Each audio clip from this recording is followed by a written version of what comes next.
Good morning, 5 o'clock now. I'm Joan Jones with your top stories, and partly cloudy for you today. A little more humid, too. Our high going up to 86 degrees. Now, we'll have partly cloudy skies. It'll be dry on Saturday, but the rain returns on Sunday. More on the forecast coming up.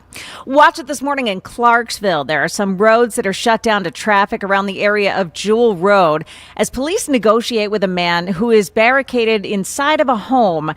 Reportedly, there are no other persons inside with him. We'll keep you posted on any developments there. The White House ballroom is front and center today. There's a hearing scheduled before a 3-judge appeals court panel in Washington, D.C.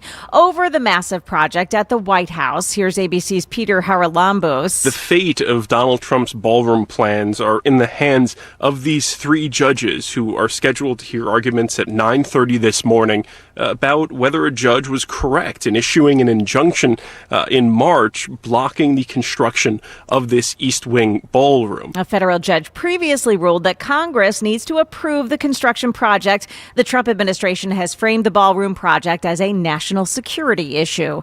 Nashville Mayor Freddie O'Connell's plan to divert $735,000 to the Tennessee Immigrant and Refugee Rights Coalition is going under the microscope by the Tennessee District Attorney's General Conference and by State Comptroller Jason Mumpower. News 2's Kelly Milan reports it comes after more denials from O'Connell that he's doing anything wrong. Last year, Mayor Freddie O'Connell faced intense criticism from Republican leaders after making comments about Nashville's immigrant community, with some conservatives accusing the city of embracing sanctuary city ideology. The mayor has repeatedly pushed back on that claim. Metro does not have any legal authority as it relates to enforcement, and we do not impede federal law enforcement actions. In a statement to News 2, Mayor Freddie O'Connell's office said the funding is not new, adding that Metro has supported immigration-related legal services for years. The mayor's office also said Nashville will continue to be fully compliant with all state and federal laws. The funding proposal is part of Mayor Freddie O'Connell's larger Metro budget plan,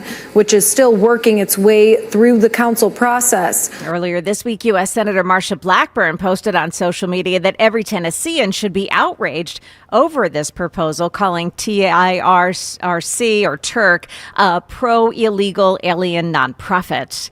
Money News brought to you by Beacon Capital Management, online at beaconcm.com. Major markets indexed rose as oil prices eased. The Dow was up 875 points at the end of Thursday trading. The S&P gained 31 points after backing down from its record high. The Nasdaq fell 23 points. Bank stocks helped boost markets. Shares of Goldman Sachs were up by 5%. Fifth Third Bancorp and U.S. Bancorp were each up more than 4%. Those gains offset losses in tech stocks. Shares of chipmaker Broadcom fell by more than 12%. Despite strong profit and revenue reports, Micron Technology shares fell by more than 7%. And this morning, President Trump announced plans to boost the structure. And this morning, stock futures are mixed once again. We've got the Dow futures plus 59, but the Nasdaq futures down 278. The S&P futures are minus 32. That is the latest news. Stick around. We've got traffic next. I'm Joan Jones, WTN News.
Yeah, we've got an accident this morning in Cane Ridge. This is on Old Hickory Boulevard at Firestone Parkway. Otherwise, on the major roadways, things look okay so far this morning.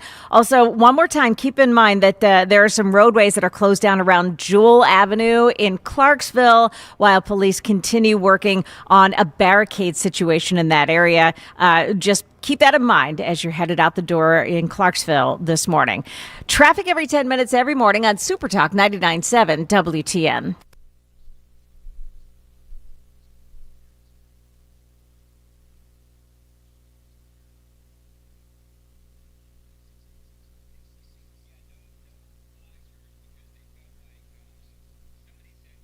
About my struggling, not being.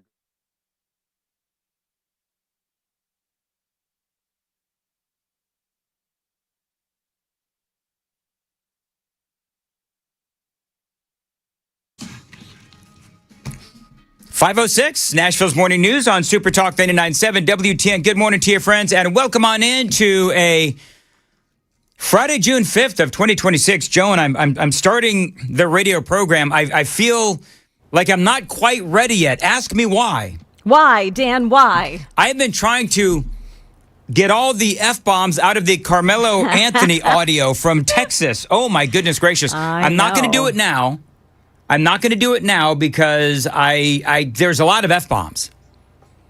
But apparently, somewhere along the line, black folks think that it's just okay to call white people cracker, which I guess that's okay. But how are you doing, my fellow cracker? According to them, listen, whatever. I mean, when we go down the road of this conversation, we'll talk about the meaning of cracker because, I mean, I'm not going to do it now because I want to do the full thing with the audio and the trial. Yeah. But I will tell you that the people outside of the Karmelo Anthony trial are some of the most revolting, ignorant people you'll ever see. And they're racist. They're clearly racist, and they don't care who knows it, which is fine. No. I mean, they're allowed to act as belligerent and ignorant as they want. But I mean, for me, I'm looking at this. I'm kind of laughing. Do you know what I mean? Yeah. Like clearly, some of these people, they are so ignorant and they're so racist and they have such hate in their heart that it's hard for me to take any of what they say seriously. But we'll talk about that and a whole lot more straight ahead. The Karmelo Anthony trial, Frisco, Texas. One of the big deals is no black jurors. And one of the things that people are saying is that the reason why there's no black jurors, and again, we'll get into some of the details, is because of the fact that they apparently openly admitted that they couldn't be impartial. So we have that story for you as well. We have more Graham Plattner. Oh, my gosh. So now...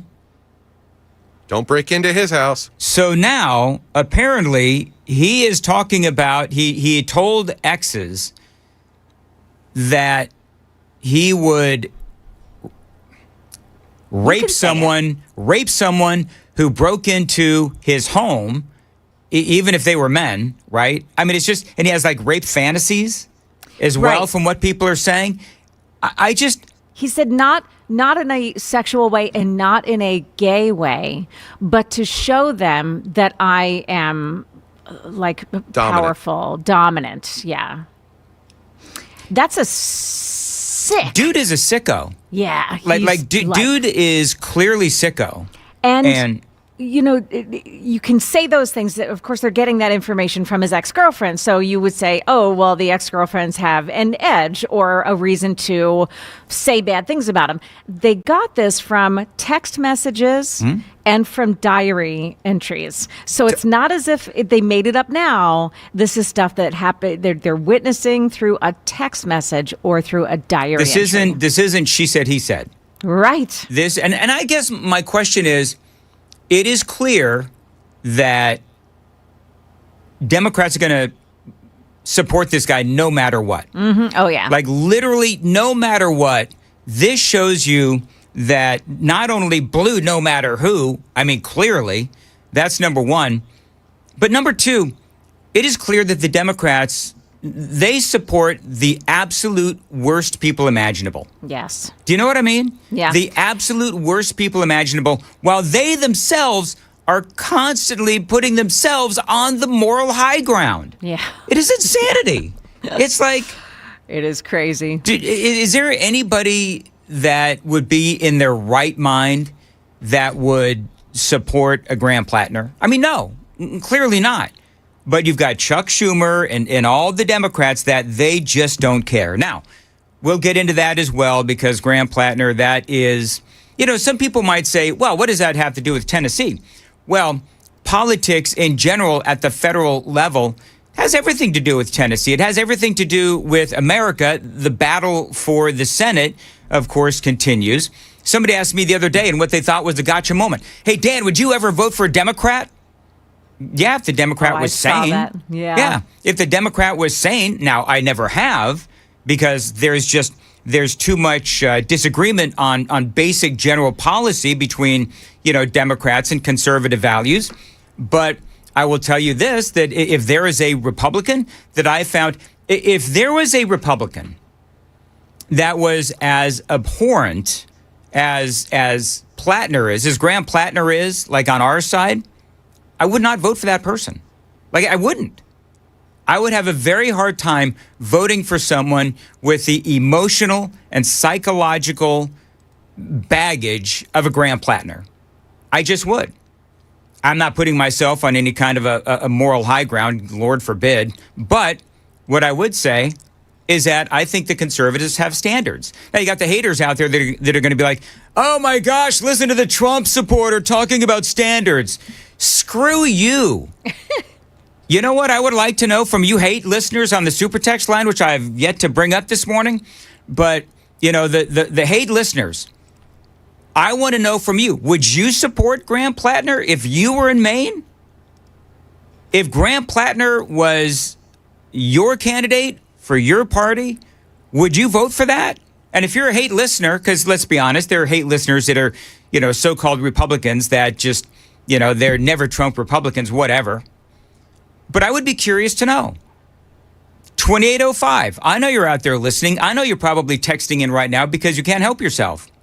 So you tell me, what would you do if Graham Plattner was your candidate? You're always yelling at us. You're always yelling at, those of us who support Donald Trump on a lot of issues. Where do you stand on Graham Plattner? You tell me. You put yourself on the moral high ground. I'm not just talking to 2805. I'm talking to all the Democrats out there. I'm talking to all the hate listeners.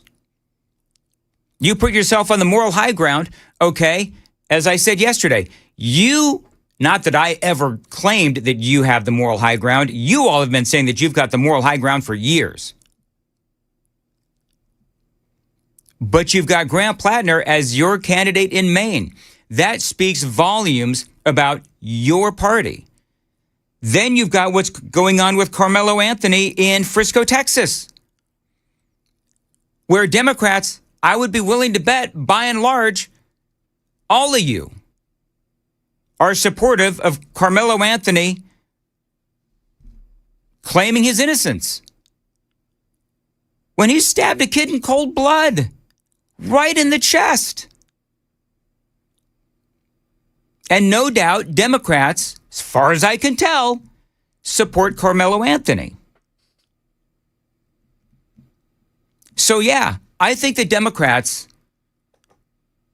support the absolute worst people imaginable. The worst people on the face of the earth. I think that's who Democrats support. You want to go down the road of Israel and Hamas? We can go down that road as well. You want to talk about supporting the worst people on earth? How many Democrats have been out there on record supporting Hamas? Do you see who they're pushing for in the New Jersey House primary? Hamawi, the guy who testified in the 1993 World Trade Center bombing trial in defense of the terrorist. Wasn't he a friend of one of the 9/11 planners? Well, it's the 93, specifically to the 93 World Trade Center bombing. He came and testified as a character witness or something for the guy that tried to get everything rolling. Well, this guy was a big supporter of Mamdani, right? So if I remember right, if it's the same guy. But this is what I mean. This is what I mean when I say that the Democrats will support literally the worst people on earth. How many times? You've got Ilhan Omar, you've got Rashida Tlaib, you've got the Squad, you've got the Democrat Party supporting Hamas over Israel. And, you know, it's one thing to have a problem. It's one thing to have a problem with Israel and the war. Maybe they're coming on too strong. I don't believe so. But, you know, maybe you have some policy issues with Israel. Maybe you have a problem with, we shouldn't have any kind of, U.S. government aid, taxpayer aid going to Israel. Those are all legitimate arguments. But just going down this road of how the Democrats support literally the worst people on earth. They will support Hamas over Israel, as they have many times. So yeah, it's a little hard for me to, somebody said, would you ever vote for a Democrat? You show me one that's sane. But right now, as it stands, if you show me a Democrat, I'll tell you what, if you show me a Democrat who is pro-2A, pro-life, small government, low taxes, by and large pro-Israel, anti-Hamas, anti-terror, pro-cop, pro-police, pro-strong border, pro-mass deportation, yeah, I'd consider voting for that person. But all of those things are antithetical to what the Democrat Party stands for. Democrat Party stands for filth. Democrat Party stands for being pro-homeless, pro-crime. And what do I mean when I say pro-homeless? Please tell me in California with Gavin Newsom, millions and millions and millions of dollars just gone. Billions. Gone. Billions of dollars. How many billions? 27. $27 billion gone. Nobody knows where it went except in a vat of corruption in California. And then when even the state legislature says, maybe we need to have some sort of a commission, some sort of an investigation. Where the hell did that $27 billion go? But Dan, President Trump wants $2 billion for an anti-weaponization fund. It's horrifying. Oh my God, that's such a great point, Joan. Also, 180,000 more homeless people sprang up in that time. So basically, the people of California paid $27 billion to increase the number of homeless in California. I mean, so please tell me how the Democrat Party is not pro-homeless. And when I say pro-homeless, I mean, they like homeless people in the street. Because remember, what part of this is that as long as the problem exists, billions of dollars will be thrown at it, and they can use those billions of dollars to cushion their own accounts, to support their own campaigns. Why else would Gavin Newsom say, no, 3 times, if I'm not mistaken, 3 times in California, Gavin Newsom vetoed the California state legislature wanting an investigation to look into where that $27 billion went. He vetoed it. Why would he do that? Oh, because it's redundant. Well, then, Gavin, tell us where that money went. But he won't do it. Why? Because he knows that money went into the coffers of the Democrats. That money went for whatever pet projects they've got, to support their campaigns, to line their own pockets. That's the only thing that I can think of. So yeah, you want me to vote for a Democrat? Sure. Tell me one that supports accountability. Any Democrats out there support accountability amongst their own ranks? Oh my gosh, Donald Trump wants some money for security for a privately funded ballroom. Oh, the horror! Break out the federal judges. You know what I mean? Oh my God! How dare he clean up D.C. and clean up the reflecting pool and get the graffiti taken down and stop the crime?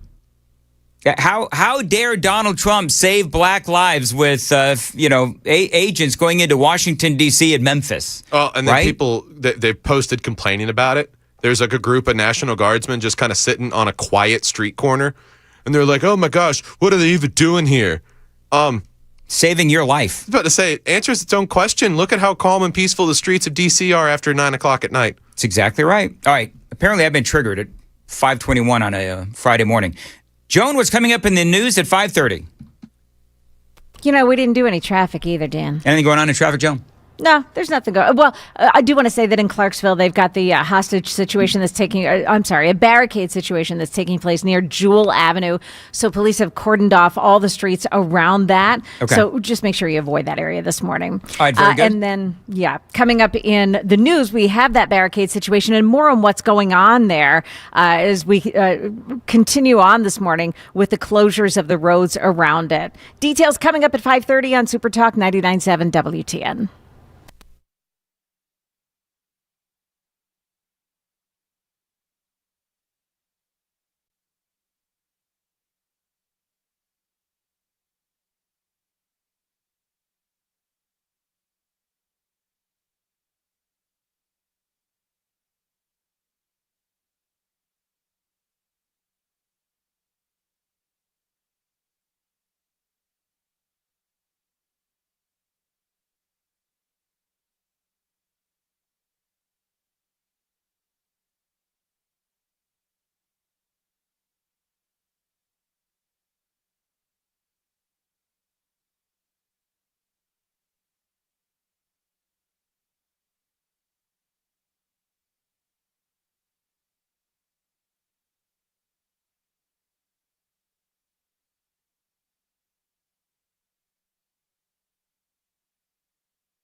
527. Super Talk 99.7. All right, so, Joan, we've got some issues.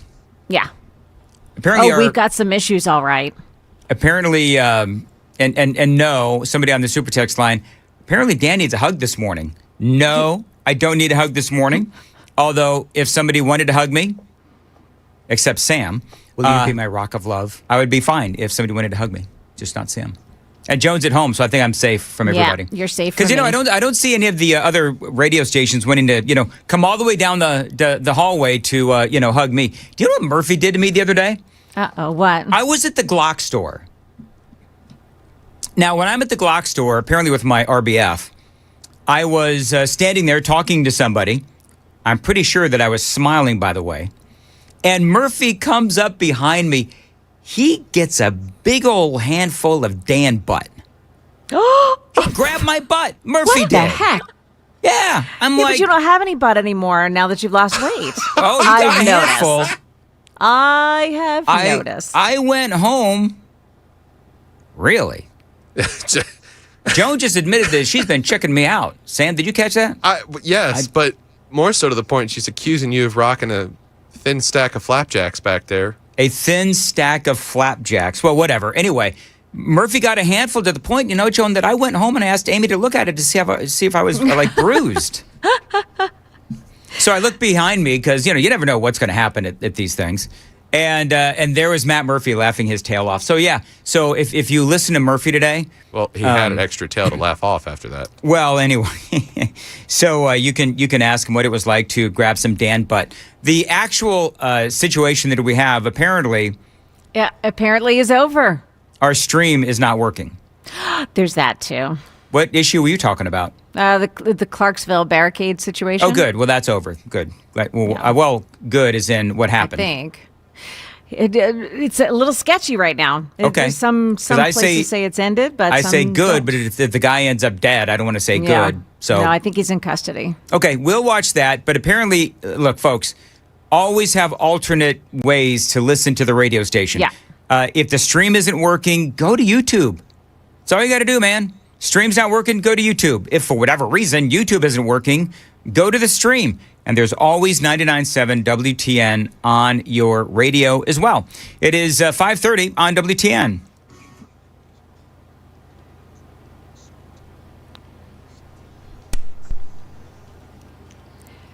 Good morning, it's 5:30. I'm Joan Jones with your top stories, and we're looking at partly cloudy skies for today. Watch it, though. That humidity is on the rise, too. And Stefano tells us that Saturday, today's high is 86, by the way. Saturday will be dry, a little cloudy tomorrow. But then on Sunday, we've got a return of the rain. It may even extend into Monday. So you got anything to do this weekend, on Saturday would be the best day to get it done. We have breaking news. There have been several roads around Clarksville, a neighborhood there, closed off to traffic. Police have been negotiating with a man who was believed to be experiencing a mental health crisis, barricaded inside of a home. Now, this is around the 500 block of Jewel Drive. Now, some television stations in the Nashville area are saying that situation is over. The man who was barricaded inside is now in custody. This has been going on since 7 o'clock last night. We're going to keep an eye on it and see if that is true and see if those roads have opened up around that area. A South Carolina investigation into immigrants with fake IDs has led to the arrest of 48 employees of a metal casting business. 6 people facing charges, including 2 top managers at the plant. The company's plant manager and the human resources director arrested on allegations that they knowingly hired illegal immigrants. State Attorney General Alan Wilson there, though, said that raid was really about it wasn't about going after companies that hire illegals. It's about a conspiracy of people who steal identities to create fake Social Security cards, fake driver's licenses, and also fake immigration documents. Well, the opening match of the World Cup is less than a week away. We've got millions of people arriving in the U.S. now, and that presents an unprecedented security risk. Efforts to disrupt the games through bomb threats, swatting calls, drones, or even deep fake videos meant to confuse the public They're preparing to deal with the type of crime that usually resides around these types of events, like human trafficking and drug trafficking, and then fan violence. Andrew Giuliani, the executive director at the White House Task Force on the World Cup, and members of his task force have been attending major U.S. events, including the college football playoff championship game in January.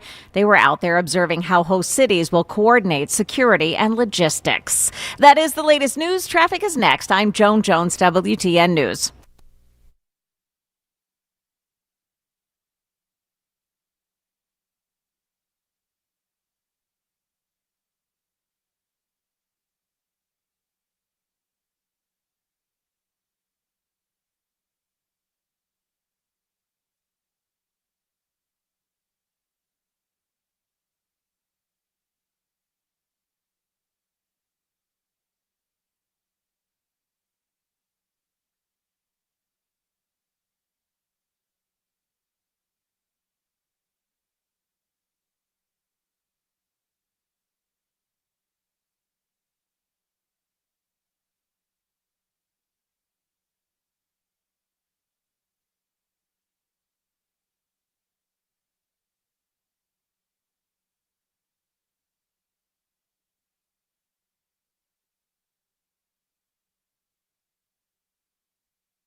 Okay, so the traffic center just woke up and realized that there's a problem out on 24 this morning. It's at Briley Parkway, westbound side in Glencliff. There's an accident at Briley Parkway South, exit 54. Then on the eastbound side of 24 at Sam Ridley Parkway, the right lane is blocked off for a crash there this morning. And that happened as they were moving the paving barrels out of the way. They've been doing that paving project there.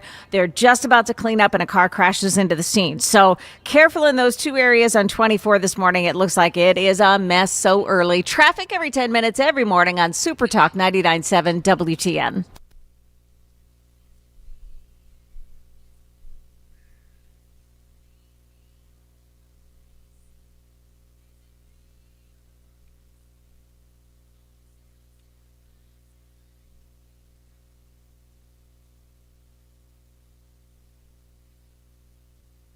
.537 Super Talk 99.7 WTN, and happy Friday to you, June 5th of 2026, and hope you are doing well. Okay, so I'm going to play a couple of audio bites from what is happening in Frisco, Texas, outside of the Karmelo Anthony trial, because it is insane.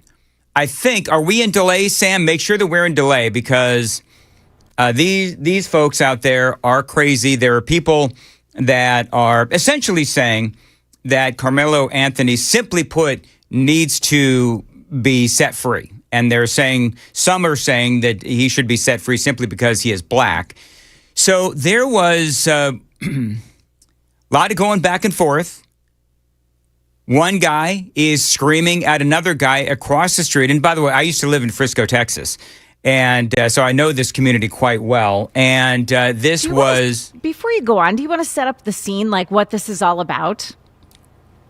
This trial? Yeah, okay. So Karmelo Anthony, I assume people know, but yeah. And so I'm going to go ahead off the top of my head, and then you can fill in the blanks. Okay, go ahead. So high school track meet, you've got Karmelo Anthony, who is sitting in the stands, in an area of the stands that is the area where the competing school is sitting, right? So you've got... They're under a tent at this point. Yeah, it's under a tent, but it was the tent that is for the competing school. So you know how high school is, right? So Austin Metcalf, who is the competing school, he walks up to Karmelo Anthony and says, dude, you know, you're in our area of the stands. You should probably go sit in your school's area of the stands, right? So a little kerfuffle happens. Karmelo pulls out a knife and stabs Austin Metcalf to death. Just stabs him to death over an argument over seats in a stand at a high school track meet. And that's basically it, right? Essentially. Yeah. I mean, I don't think I'm missing anything. No, that's about it. Yeah, and Karmelo admitted that he did it, and he's talking about how this is self-defense. Austin Metcalf, by all accounts, a great kid. And so Karmelo Anthony is now on trial. Is he on trial for murder, Joan? Yes.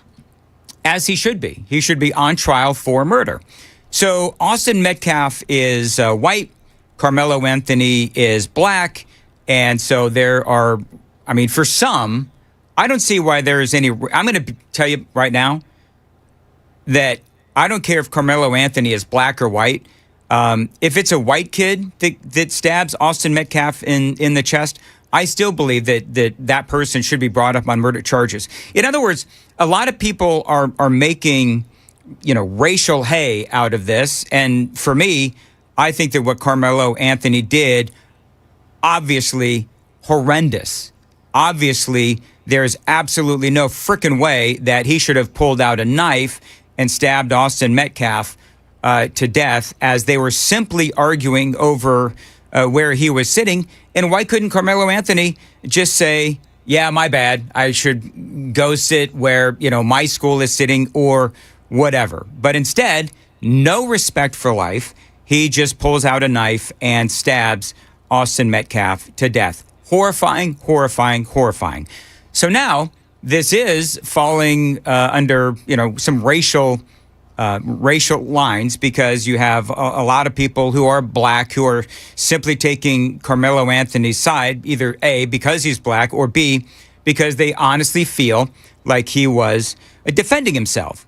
And then you're going to have other people like yours truly who believe that Karmelo Anthony and what he did, regardless of skin color, was wrong.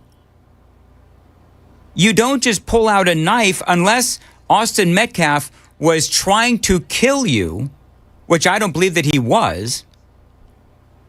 Karmelo Anthony just pulls out a knife and kills him over a verbal argument.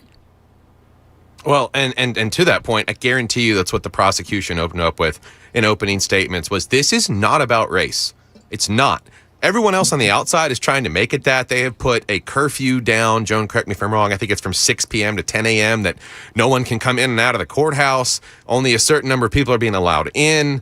And apparently they played some of that security footage. It's super grainy, but it doesn't in any way uphold the narrative that this was a self-defense issue, that they were struggling for several minutes or something, and he felt like he had to. It was also, first time I learned this, it was a folding knife. So he had to pull it out, pull it out of his bag. So he's got to pull it out of his bag, unfold it, and then go after Metcalf. Yeah, it wasn't like a straight blade that he just pulled out of a sheath, and there was time to make different decisions and different choices. And there's also time if he wanted to walk away. It's true. That's true, and it's a sign of, in my mind, of poor parenting and extremely poor rearing of a young man by his father. So let me give you this. The prosecution opened with Collin County First Assistant District Attorney Bill Worski, I'm going to call him, who wasted no time and dived right into the tragedy. He told the jury that Anthony plunged a knife and buried it into the heart of another young man, causing his death, and then he ran away. Worski said that the case has nothing to do with race or anything to do with Anthony's claims that he was acting in self-defense. Now, that's he pleaded not guilty and said he was acting in self-defense. He called the killing of Metcalf unjustified and senseless. He said the video will tell the story of Metcalf's killing and told the jury they are going to hear from numerous witnesses who were there. Here's my question. Why couldn't he run away before he killed Metcalf? Dude, if you're going to run away before you take away human life. Yeah. So this is what's going on outside of the courtroom. I'm going to push you if I get close enough. Push you right into that crack. You heard what I said, cracker. Neanderthal, I don't give a what you say. You cracker. You cracker. Let's get out of the road, please. You still a cracker. You a cracker, motherfucker. You a cracker. You a cracker. He a cracker. You a cracker. You a cracker. You ain't gonna get me, cracker. They've been trying to get me, cracker. You ain't gonna get me. So from what I understand, Joan, a cracker, because people are making jokes about, oh, I'm a saltine, I'm a Ritz. No. Yeah. A cracker, when black folks call white people cracker, from what I understand, I've been called a cracker, and I just laugh it off, whatever. But apparently it is to denote the cracking of a whip of a slave owner. Ah, I see. I didn't know that. Oh. That's true, it's right? common knowledge in the South. Yeah, okay. Yeah. For obvious reasons. Okay, Welcome to the South, Joan. Joan. Up here. I actually didn't find out. I didn't understand that. Or, you know what's so funny? Like, I didn't care enough to even do the research until a few years ago. It's like, why are they coming? So finally I figured it out. Okay, well, that is kind of insulting, whatever. Yeah. But, I mean, clearly, though, you have a lot of belligerents out there outside of the courtroom. These are folks that I don't believe they're being reasonable. That is my opinion. They would say that I'm not reasonable, okay? Can you imagine if every person, Joan, who got into a verbal argument and a fisticuffs kind of a fight, pulled out a knife and plunged it into the heart of the other person? Yeah, I mean honestly, you would have debris, you would have human debris everywhere. And here's the other thing. Can you imagine if Austin Metcalf was the one that stabbed Karmelo Anthony? See, and that's the problem that I have with this. They're not calling this a hate crime, but it's only because if it was flipped the other way, it would be considered a hate crime. And Mario says, why isn't it about race? Why can't the black kid be guilty of racism? Why does racism only go one way? Yeah, it's true. I mean, we all know it because we cover these things every single day. By the way, I guess the outrage du jour is that they have no black jurors. So one of the things that folks are saying is that the reason why they have no black jurors, there's a few things. There's not a lot of black folks in Frisco. That's just a fact. Number two is that there were 3 black juror possibilities, like the jury pool, and when they were asking questions. And some people are saying that the black jurors, the prospects, admitted that they could not be impartial. So, I mean, should the prosecution just let black people on the jury, even if they have given an indication that they could not be impartial? Because if you're a juror, you're supposed to be impartial. That's the case in every jury. They ask you the same question in every jury. It just didn't happen in this one. Yeah. It happens in everyone. So what, and you were saying, Joan, that these 3 black juror possibilities were all educators? They were all educators. And so the judge allowed the prosecution to strike these 3, saying that there was not a racial component to the reason that they were stricken. That's the word. That the reason that they were stricken was non-racial, and it had to do with their jobs. They, as educators, they couldn't be non-partial about this situation. 9 to 10% of Frisco, Texas is African American. How many? So the 9 to 10%? Yeah. The coach of the team, so, the school that I think it's Middletown, I'm not sure the name of it. The school that Austin Metcalf was going to, he and his brother, that school was hosting the event. And so it was their responsibility to kind of make sure that everything was good happening within the confines of that track. Yeah. And there were tents set up for every school. And they were saying, part of the testimony yesterday was that it's not cool to go into somebody else's tent. It's just not cool. There's issues about, harassing other people. There's issues with some gear could be stolen. So there were people assigned from, every school assigns certain kids to be the ones that sort of make sure that things are going well, the tent is set up, there's security there, that nobody's hanging around. And that was Austin Metcalf's job. 9970. Yeah, Joan, you're right. 9976. Why does Austin need to even care where anyone is sitting? Well, because that was his job. That's his deal. And you folks know how high school sport. It's been years since I've been to a high school sporting event. But even I remember back when I was had kids in high school, or when I was in high school, home team sits in a certain place and visitors sit in their certain place. And so it does seem to me that Karmelo Anthony, he knew what he was doing. He's literally sitting under the competing school's tent. So he knows what he's doing. He's provoking. Well, he's provoking, absolutely. Now, go ahead. So what the coach said was that part of what Carmelo Anthony's lawyers are saying is that it was just kids always go friendly between, when they're done their event, they'll go and chit chat with other high schoolers in other tents. And the coaches on Austin Metcalf's team said, absolutely not. The kids, it's a competitive environment. So you're not going to go and chit chat with anybody. You're going to keep your head in the game, and you're going to keep your head with your school. And, it's a competition. Yeah. If anything, they meet up by the community, if there's like Gatorade jugs or something on tables out in the middle of stuff.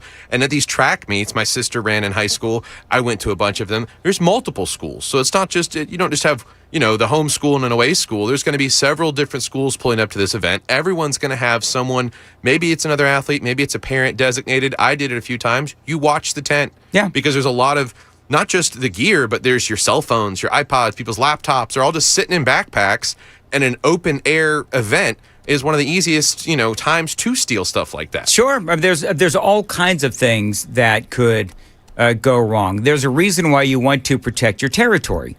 There's times I've read situations where you might have somebody put, some sort of a performance enhancing drug in somebody else's bag. There's all kinds of reasons why you want to protect your community in the stands.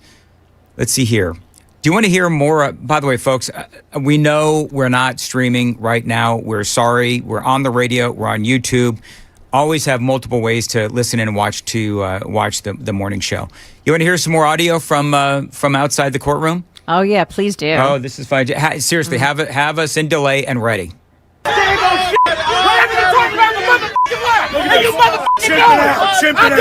Now, here's what's happened.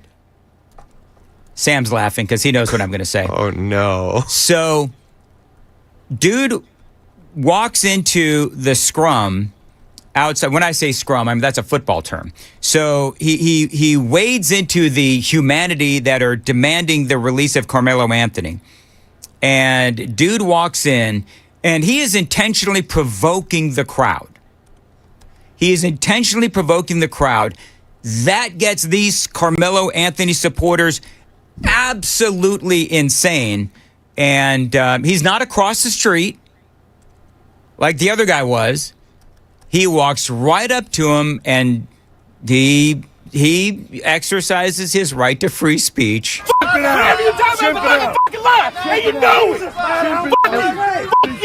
Low impulse control. This is the reason why Austin Metcalf is dead. Because this is a response that is told. This is a response they teach their young people to have.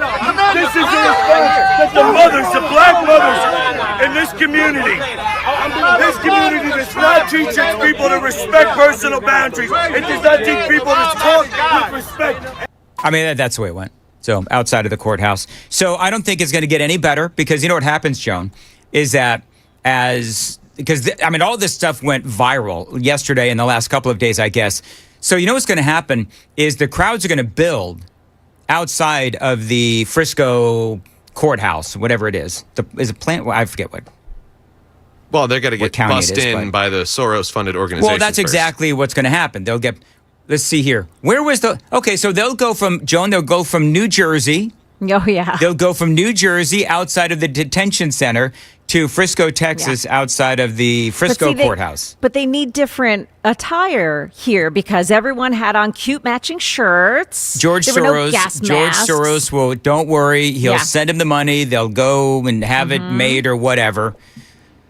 And it's going to get a lot worse. And it'll be interesting to see what happens. I get that guy was agitating. I get that. But at the same time, did he really say anything that was untrue? I mean, it's... Here's what I would say about that. I would say that there are many black parents who do hold their children accountable. So what he is saying is false. Is it true with Karmelo Anthony? I don't know. But there are many black parents who do teach their children accountability. I know some. Well, no. I'm not saying overall. His blanket is... In the context of where he was, it sounds like he's addressing the crowd in front of him, not people writ large.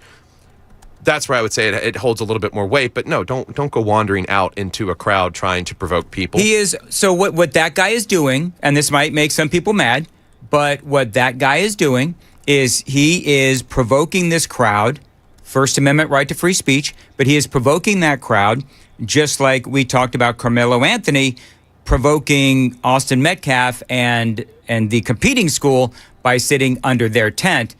And by the way, you'll notice that outside of the courtroom, of the courthouse, no one was stabbed there. So anyway, here's where we are. Well, Dan, it's a crime to possess a weapon, on courthouse property.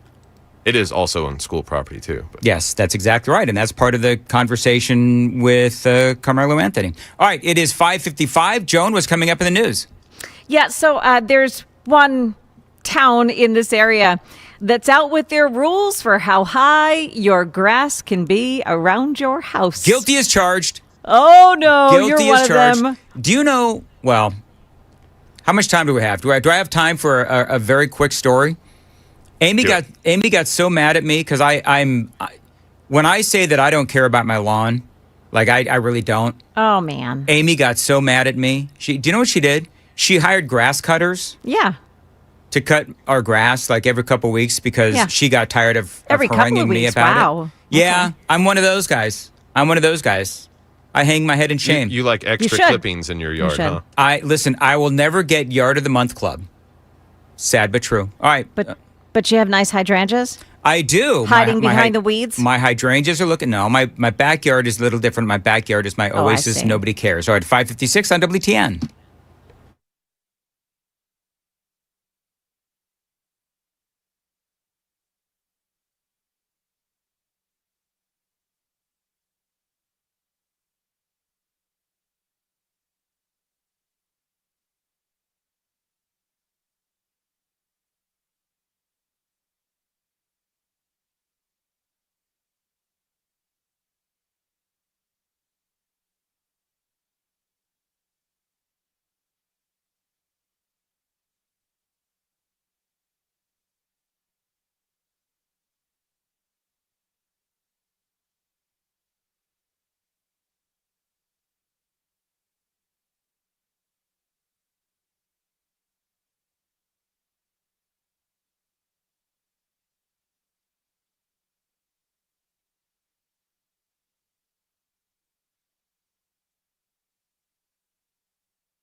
So, Joan, I'm literally, this is how much I care about you, the listening audience. All the people that are texting us and saying, oh, the stream isn't working. By the way, people are like, go see your urologist, Dan. No, that's not what we're talking about. The radio station streaming is not working. Oh, streaming. I get it now. Okay. Joan's you know what, Joan? You need your Wally's Bean Machine coffee. Definitely, and I don't have a Wally's Bean Machine in my kitchen. Joan, you got to keep up with the comedy. Come on, man. She's asked him about a residential model. Anyway, so yeah, the radio station's stream is not working. iHeart, WTN app, and what have you. So I'm going into the YouTube, not to the whatever this is, the text line. What are you trying to say, Dan? And I'm telling each and every person, listen on YouTube. Joan, Shingang, I'm going to pronounce listen on YouTube. Listen on YouTube. Listen on YouTube. Listen on YouTube. Listen on YouTube. Listen on YouTube. I'm just telling every person, listen on YouTube. You have to have many different ways to get to Nashville's morning news. Because, Joan, if there's one thing that we've found out over the last 12 years in Nashville, people need their daily dose of Dan. Who doesn't, Dan? I mean, honestly. And it is, as Sam said, it's a handful. The daily dose of Dan. I get it, I think. Joan's like, please stop talking. Please stop talking. I have news to do here. Good for Matt. Buddy. Joan just covers the news, boys. And that is coming up now on WTN.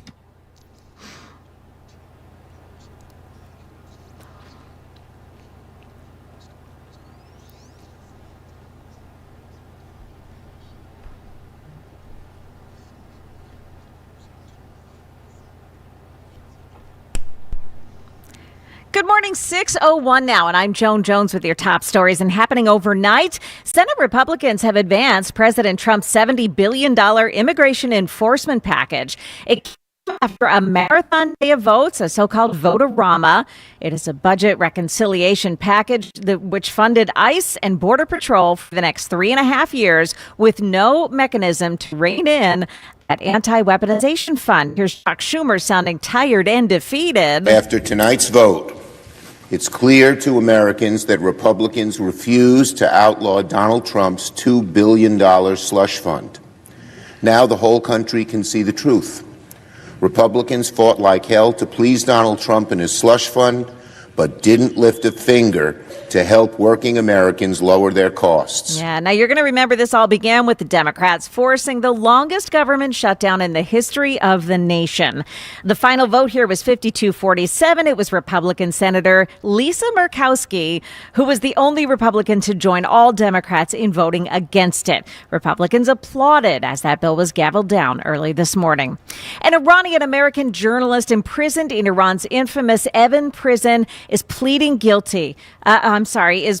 for help from the U.S. government. CBS has obtained a phone message from Reza Valizadeh, recorded from within the prison walls. I'm Reza Valizadeh, your colleague who is sending you this message from Evin prison in Tehran. Even if treating our diseases is a big demand, it would have at least asked the Iranian authorities to reduce not all the physical pressure and mental torture against us. The State Department believes that 6 Americans are detained there. CBS reports the detained Americans are not part of a truce that's currently underway, but when the fighting is over, the hostage issue will be dealt with. If you live in Lebanon, you better get your ruler out. Officials are cracking down on residents, keeping their grass cut, and they're ready to dish out punishments if you break the rules. News 2 is reporting the codes officer reminds everyone that the rain makes grass grow quickly, but your lawn still has to be maintained at under 8 inches. If it's taller than 8 inches, you get a warning to mow it within 10 days. And if the 10 days passes without a trim, you get a $250 fine for every day that the lawn isn't mowed. Market Numbers brought to you by Beacon Capital Management, online at beaconcm.com. Falling oil prices giving stock markets a lift as we head into the end of the week. The Dow bounced back from Wednesday's loss by adding 1.7% and hitting a new record high. The S&P closed up 0.4%, while the Nasdaq slipped 0.1%. The price of Brent crude back under $95 a barrel. Athletic wear company Lululemon is warning the rest of the year might be a rough one. It's now cutting its outlook for 2026 after a tepid response to new products. And stock futures this morning are mixed once again. We've got the Dow futures plus 66, but the NASDAQ futures falling 283 points. That's the latest news. Traffic and weather next. I'm Joan Jones, WTN News.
Watch yourself around the June Lake area this morning. 65 northbound at June Lake Boulevard.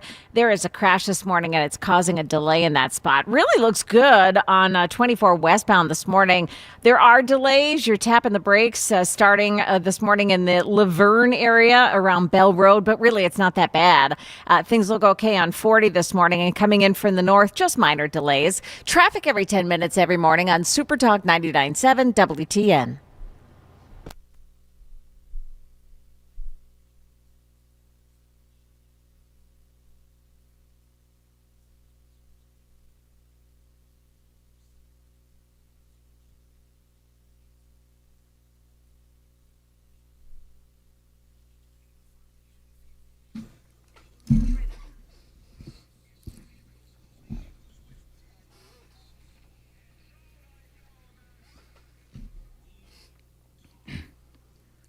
.606 on Super Talk 99.7 WTN. Good morning to your friends and welcome on into your Friday, June 5th of 2026.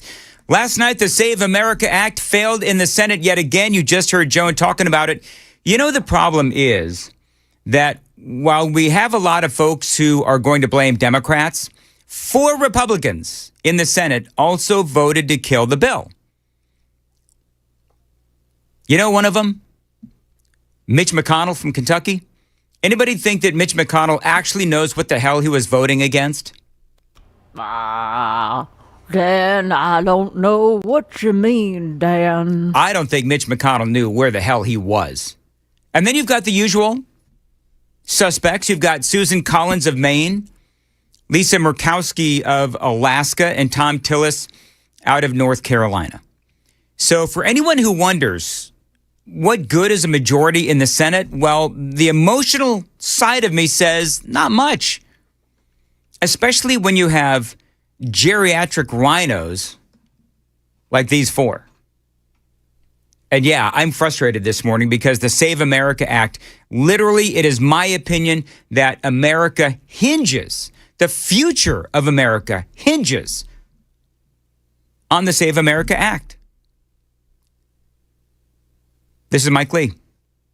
We need to make it easy to vote and hard to cheat. And we need to do that by making sure that people establish their citizenship and therefore their eligibility to vote when they register, and that they show who they are when they show up on election day. This isn't hard. This isn't unusual. Every country in the entire world, countries you're familiar with, countries you're not, countries as wide-ranging as Mexico, Brazil, India, Argentina, Peru, Botswana, Burundi, they all have voter ID requirements. We do not. Botswana has voter ID. Some of the, I don't know, they sound like, I don't know if Botswana is actually a third world country. I have no idea. But the reality is that we're a lot more developed than a lot of the countries that Senator Mike Lee out of Utah just mentioned. And we don't even have proof of citizenship or any kind of requirement, really, regarding proving who you are in our own elections. Why? Everybody knows it's because the Democrats want to cheat. And by the way, Mitch McConnell, Tom Tillis, Lisa Murkowski, and Susan Collins, I'd be willing to bet that they hate Donald Trump so much that they'll never vote for it. Remember what the Save America Act is. Proof of citizenship, photo ID for elections. Limit what can be used to prove citizenship, like a U.S. passport, a birth certificate, naturalization certificate. In other words, documents that are a lot harder to fake and make fraudulently, among other things. And the way that they do this, last night, what they tried to do was they tried to attach this amendment to the $70 billion budget reconciliation package. It means that they needed 60 votes to pass. They obviously couldn't get it done. Even if they tried to pass it the usual way, the standalone legislation, it wouldn't pass. No desire, of course, to try to get it to pass by killing the filibuster. Remember how this whole thing works, and I don't want to go through the whole killing the filibuster thing again, but right now, I guess I'm going to. Right now, you have the current makeup of the Senate, 53-45. You've got 2 independents that vote with the Democrats. So it's really 53 Republicans, 47 Democrats. But think of the numbers, though. The Republicans could pass legislation with a simple majority of 51 votes if they eliminated the filibuster. That would mean 51 votes. You usually need 60 votes to overcome a filibuster. But to kill the filibuster, you need a simple majority. Think of the numbers. Republicans have 53 senators. Remember the 4 senators, the geriatric rhinos. You only now have 49. Collins, Murkowski, Tillis, McConnell. Those 4 will not vote to kill the filibuster. So John Thune is right. They don't have the numbers. And by the way, here's the other thing, and I've mentioned this before. There are other senators who would vote for the SAVE Act. They would not vote to eliminate the filibuster because of the precedent that it would set. So one of the reasons why John Thune is not, bringing up the kill the filibuster bill or whatever, is not bringing the issue up for a vote, is because he wants to protect those senators who they could talk a good game, but the reality is that when the rubber meets the road, they don't want to have to vote on whether or not to eliminate the filibuster. So here we are. Mike Lee was beside himself last night. We do have power, but the question is, what good is it? We do not want to leave this amount of power sitting on the table so that foreign powers can send forth people who are not eligible to vote in this country and vote anyway. We need to do this. The House of Representatives has passed the Save America Act. We now have the opportunity to vote on that same bill, the Save America Act here. This bill, Mr. President, will disenfranchise no one. It will make us all more free. It will protect the sanctity, the dignity of your vote. When we allow people who are not allowed to vote, we rob Americans of their vote. Let's make it easy to vote, hard to cheat. Let's pass this bill.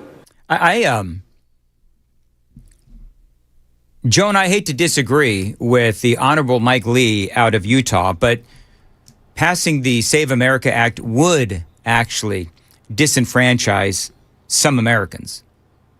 How so? The ones wanting to cheat. Yeah. Okay. In other words, In other words, it would disenfranchise Democrats. Yes. So the filibuster is not going to be eliminated, and the Save America Act is not going to be passed.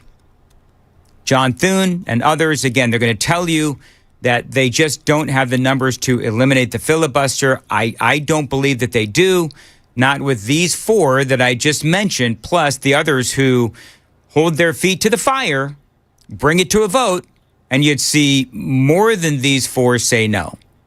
We don't want to set the precedent because we know what the Democrats will do with that. So then the Democrats will come along, and when they end up getting power in the Senate, they will eliminate the filibuster. They will pass the laws that they need to pass to ensure that they will hold power forever. Got a lot more on this straight ahead. 6:15. Jones got the, I don't know who's got the traffic. 6:15. Time to check the roads on WTN.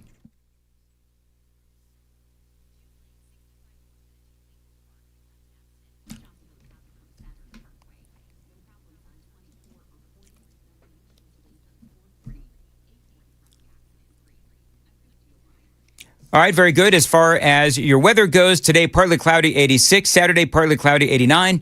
Rain on Sunday and a high of 85. Appreciate you listening to Nashville's Morning News on Super Talk 99.7. John Rose, of course, running for the governorship for the fine state of Tennessee, released a video of his own. He's out on the campaign trail, of course, actually meeting with the people of Tennessee as he's running for governor. He obviously has voted for the Save America Act. We have to get this through the Senate. And we've got some Republican senators who are refusing to go along with passing the Save America Act. Now, probably most of you know what the Save America Act is, but this is about making sure that our elections are run correctly.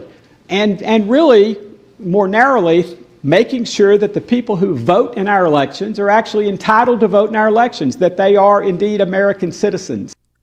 It's not that hard.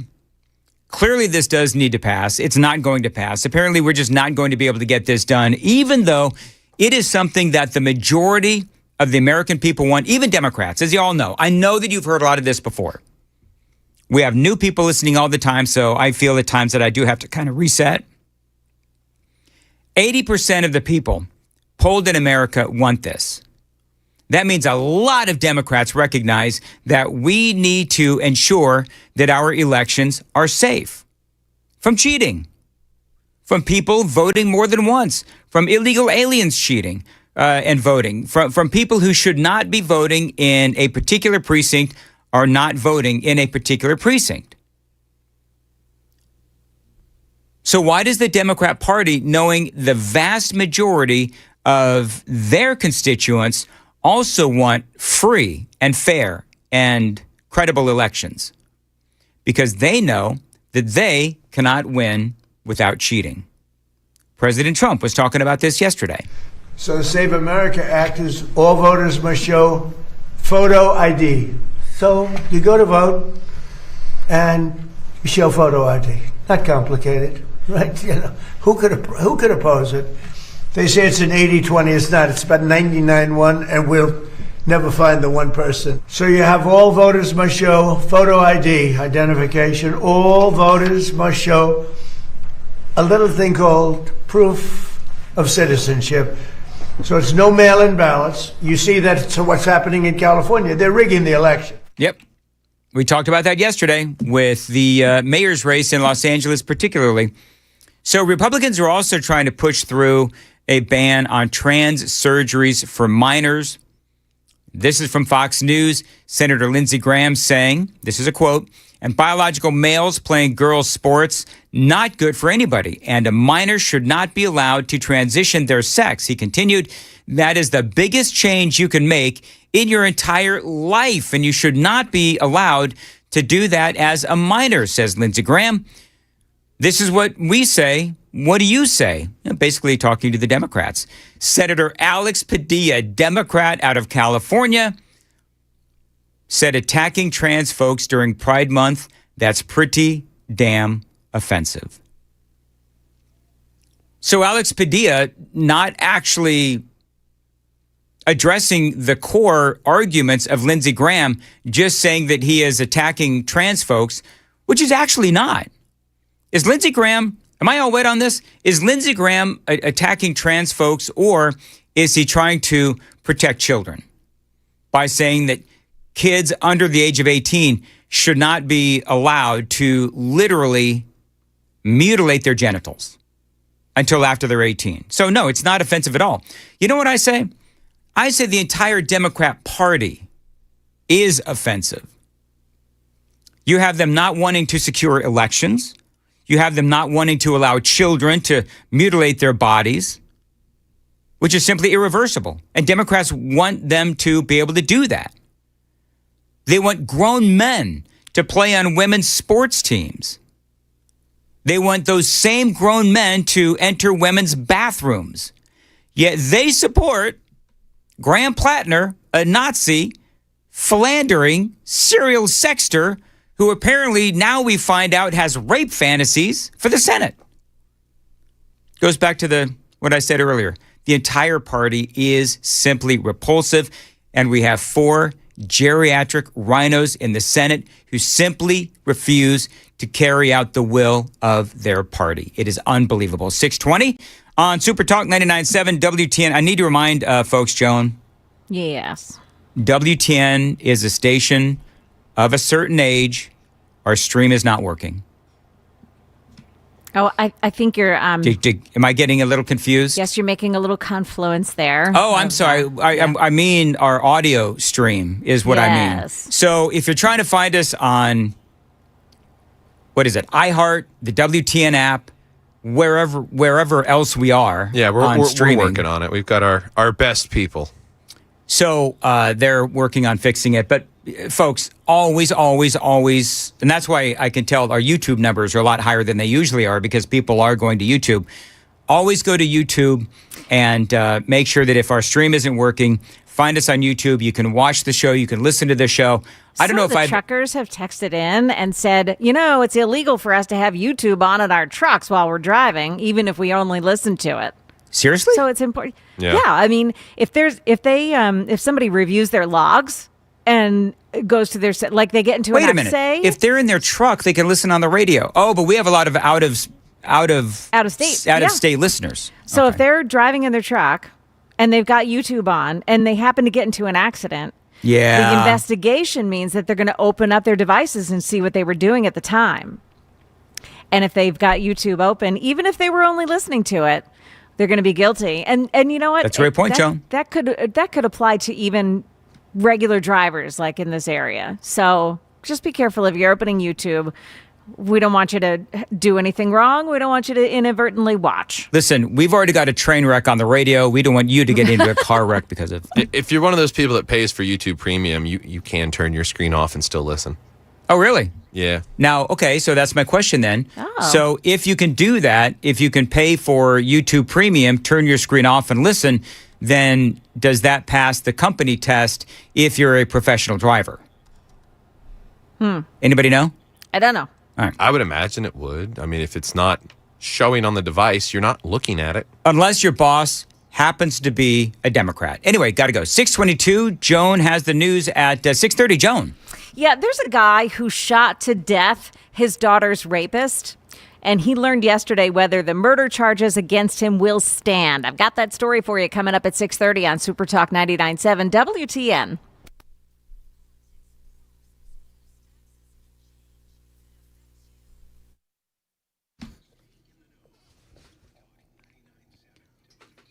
Dan Mandis here for my friends at the Covered Patio. Warmer weather means you want to spend more time outside.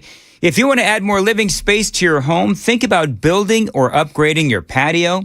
They've got motorized screens so that you can easily keep the patio open when you want some sun and closed when you want some shade. So your back screened-in porch becomes a lot more enjoyable. They've got a ton of outdoor living options with motorized screens, patio covers, custom wooden decks, and outdoor structures. They've got a ton of options with styles for every budget at the Covered Patio. They're dedicated to fair prices and customized solutions for your specific home and your specific space. So enjoy your home a lot more with an incredible patio upgrade from The Covered Patio. Reach out to The Covered Patio, 615-695-2407, 615-695-2407. Online anytime, thecoveredpatio.com, thecoveredpatio.com.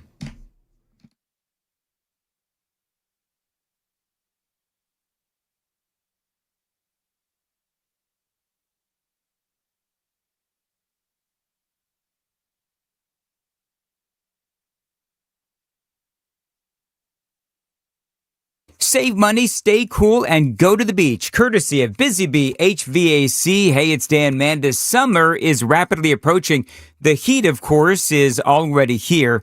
And yes, Busy Bee Plumbing, Heating, and Cooling, they've done this the last couple of summers. They want to send you to the beach. Now, you buy any new home AC unit this month, you are entered to win a free 3-day beach getaway. That's right. Busy Bee is going to pay for your gas, lodging, and a couple of meals every single day. Check out all the details at busybeehvac.com. As always, tell them Dan Mandis told you to reach out. As far as staying cool, well, they're also saving you money with 10% off their deluxe air duct cleaning package or 5% off the middle tiers. So you're saving money and cleaning the air inside your home. So you can also save money on plumbing work as well. Take $100 off any service over $500 or 10% off select water filtration systems. You can also become a Beehive member like I am. I've been a Beehive member for years. Save money in the long run by maintaining your system along the way. Busy Bee HVAC, 615-775-7833, 615-775-7833, busybeehvac.com.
629 Super Talk 99.7 WTN. All right, coming up next, we got EJ Antoni, who is going to be joining us. We're going to talk about the economy. Donald Trump wants to invest $700 million into coal. So we are going to talk about that with EJ and a whole lot more straight ahead. By the way, the Daily Dan poll is up, and I've got kind of a random question today, but I actually like the question. Joan, real quick, who did the best job of filling in for Caroline Leavitt? Was it Scott Bessent? Was it Marco Rubio? Was it Dr. Oz? Or was it J.D. Vance? What say you? It's a toss-up here, but I think I'm going to go with Scott Bessent. You're going to go Scott Bessent? Yeah, because he has such a the unassuming... Disarming. Yeah, disarming thing about him, but then he zings people, and I just stinking love it. All right, Sam, real quick, what say you? And he called out the press. Go ahead. Yes, Sam, real quick. I'm with the majority, Rubio, which is what the poll is at. 74% of people think it was Rubio. I'm going Rubio. 6:30 WTN.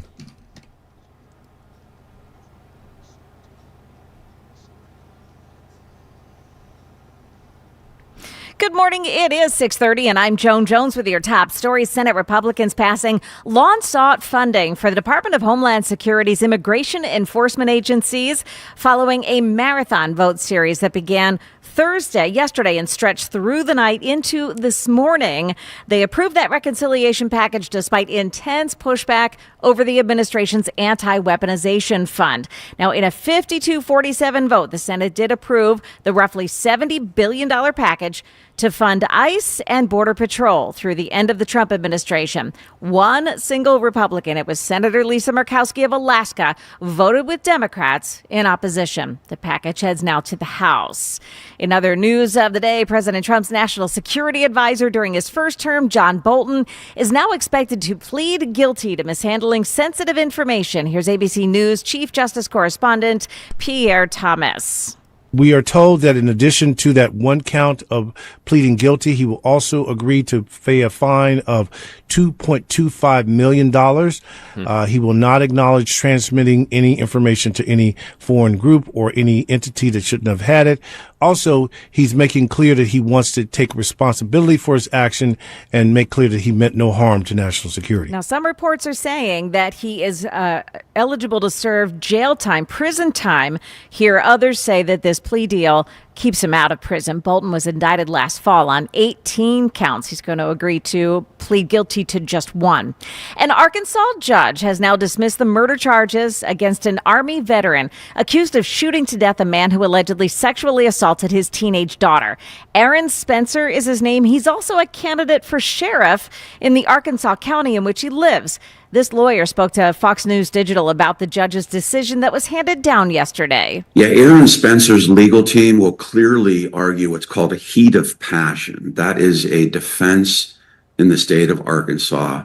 And what that really means is that Spencer committed the alleged murder in the midst of an emotional disturbance.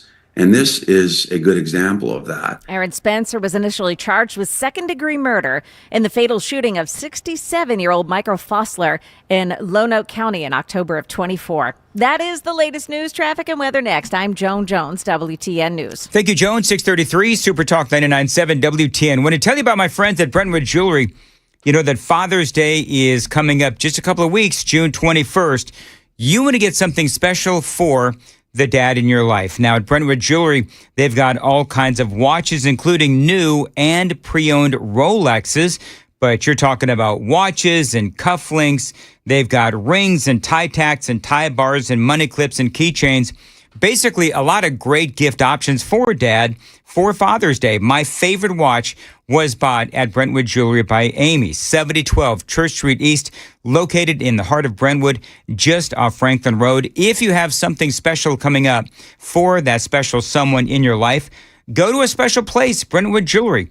This is a place where you can get anything for anybody at any budget. Check them out. Again, 7012 Church Street East, located in the heart of Brentwood, BrentwoodJewelry.com. Exceptional style, exceptional deals every day for over 50 years. As always, tell him Dan Mandis told you to reach out, BrentwoodJewelry.com.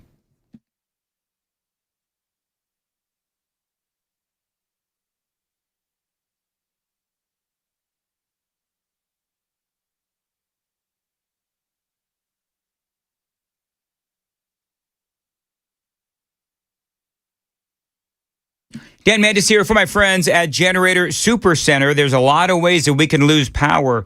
The great news is that right here in Middle Tennessee, we have the Generator Supercenter to get your power turned right back on immediately.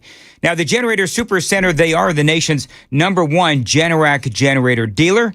They feature turnkey installation, certified electricians and plumbers, maintenance and service after the install, and a whole lot more. The Generator Supercenter. There's many reasons why they are the nation's #1 Generac generator dealer. So here's how it works. The power goes out in your neighborhood, and the power in your home is going to turn right back on thanks to your backup generator. So if you're one of the many families talking about a backup generator, talk to the pros at the Generator Supercenter. Another reason to love the Generator Supercenter, by the way, their generators are made right here in the USA. They'll never leave you in the dark. Financing is available. And yes, they're waiting for your call. 615-879-1952. 615-879-1952. As always, tell them Dan Mandis told you to reach out. Generator Supercenter of Nashville.com. Generator Supercenter of Nashville.com.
Okay, happening now on the roads. We've got a crash in June Lake on 65 North. It's stop and go from Saturn Parkway up to that spot this morning. Careful going. Old Fort Parkway in Murfreesboro, there's a crash on the eastbound lanes right at I-24. And in Madison on 65 South before Old Hickory Boulevard, you've got a crash in that spot too. Traffic every 10 minutes every morning on Super Talk 99.7 WTN.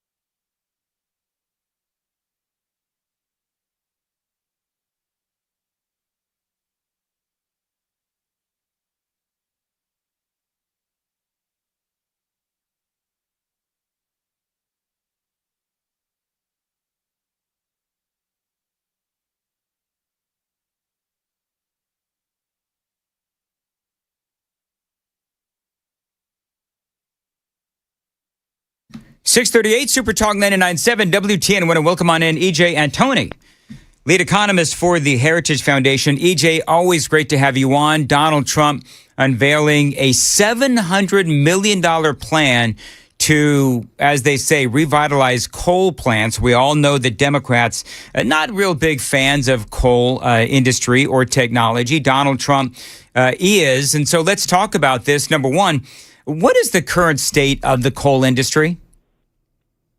Well, it's basically dying on the vine. You know, the Biden administration, I think, really put on steroids what the Obama administration had done in terms of all the different regulations and the additional taxation that was really making coal unprofitable. And then you combine that with how much cheaper natural gas became as a result of the fracking boom, horizontal drilling, and all these other technologies.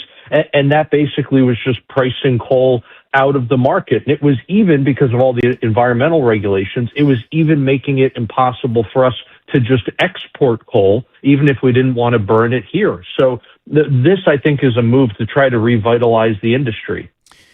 I guess my question would be, and I don't know a lot about this, but if natural gas is the way to go, is $700 million in investments in the coal plants, is that, would you say, a smart investment? I think so, in part because some of the cost advantage that you see with natural gas versus coal is entirely artificial. It is only there because the government put it there. If the government comes to you and says, look, I'm going to tax a certain kind of vehicle that you buy, but not tax the other one, it now gives you this artificial incentive to buy the other vehicle that doesn't have the tax. It's precisely what they've been doing with EVs, for example, where they give you these tax credits for EVs, and then they turn around and put a tax on traditional combustion engine vehicles. And what has the result of that been? It has been more people buying the EVs. Why? Because you gave them a tax advantage for doing so. Yeah, and then we find out once Trump comes in and once those incentives go away, magically nobody wants to buy the EVs anymore. I think that's what we've seen, right? Exactly. And so people have to realize that what looks like a government subsidy or what looks like government interference in the market here on behalf of coal is really just an attempt to undo previous government negative interventions here. So this is basically just undoing undoing previous mistakes by the government, as opposed to the government coming in and trying to rescue an industry that is failing on its own. No, coal was doing just fine on its own. It was previous government intervention that had been killing the industry. So Donald Trump said something yesterday. He talked about clean coal. Is it possible to do coal clean? Oh, absolutely. And we've been doing that. Now, what really happened with coal that hurt the industry tremendously was not limiting all of these very harmful pollutants, things like mercury, for example. Instead, it was capping CO2 emissions, because once you do that, now it doesn't matter if it's coal or natural gas. Anything other than nuclear, solar, or wind is going to get crushed by CO2 caps. And that's what happened with coal. You have, and this has been the case for years, you have technology that allows you to use coal and produce electricity in a very, very clean and safe way. Electrostatic filters are a great example of that, where you actually put a positive or a negative electrical charge on all of the contaminants that are coming out in the smoke when you burn coal, and then you pass it over a grid that has the opposite charge.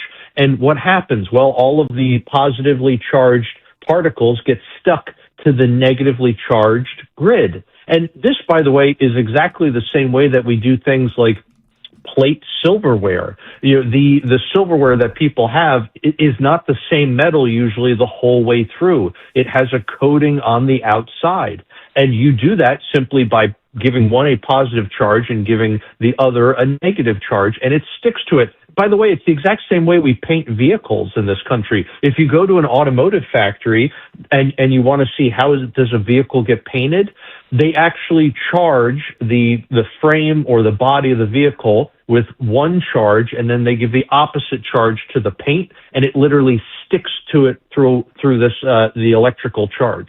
One of the things, E.J. Antoni is joining us, lead economist at the Heritage Foundation. We had some fun earlier this week playing some audio from Scott Bessent, Treasury Secretary, is one of our faves here on Nashville's Morning News. And he wears several hats, of course. But, he had the testimony in front of the Congress earlier this week, tense exchanges over the economy, Epstein as well. Number one, I want to get your take on how do you think he does just from a performative measure in front of Congress with those really heated attacking questions. That's number one. But number two, I want to talk about how you felt he did on answering the valid questions about the economy and gas prices and everything else. Before we do that, though, EJ, I've got to check the roads. It is coming up on 645 Super Talk 99.7 WTN.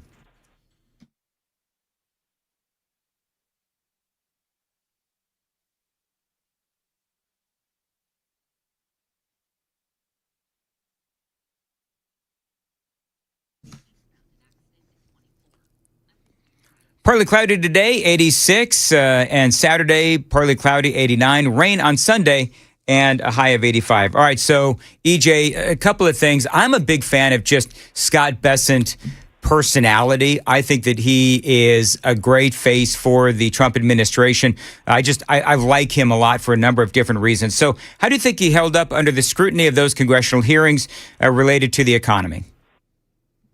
I think very well.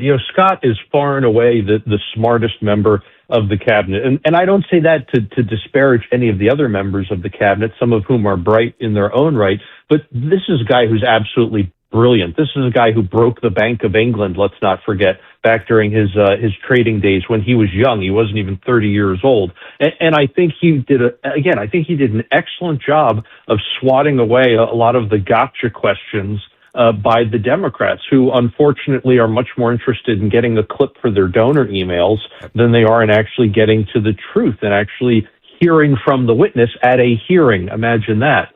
I do think that, when it comes to questions about the economy, he's in a tough spot, though, because the economy is not great right now, courtesy of the war with Iran. You and I talked a lot before March, I should say, about how the economy was really set to just rip-roar along this year. And now $100-something oil has thrown a big wrench in the works. And so a lot of things like the bigger tax returns that people have gotten, instead of going to buying more consumer products and services, they're having to go to just paying for higher gasoline bills. I do think that if we can get the war wrapped up relatively quickly, though, that you are going to see an economic recovery later this year and into next year. And I think that's what the Treasury Secretary was trying to explain. One of the things that some will say is there's really two factors in the situation with our economy right now. Obviously, the war in Iran.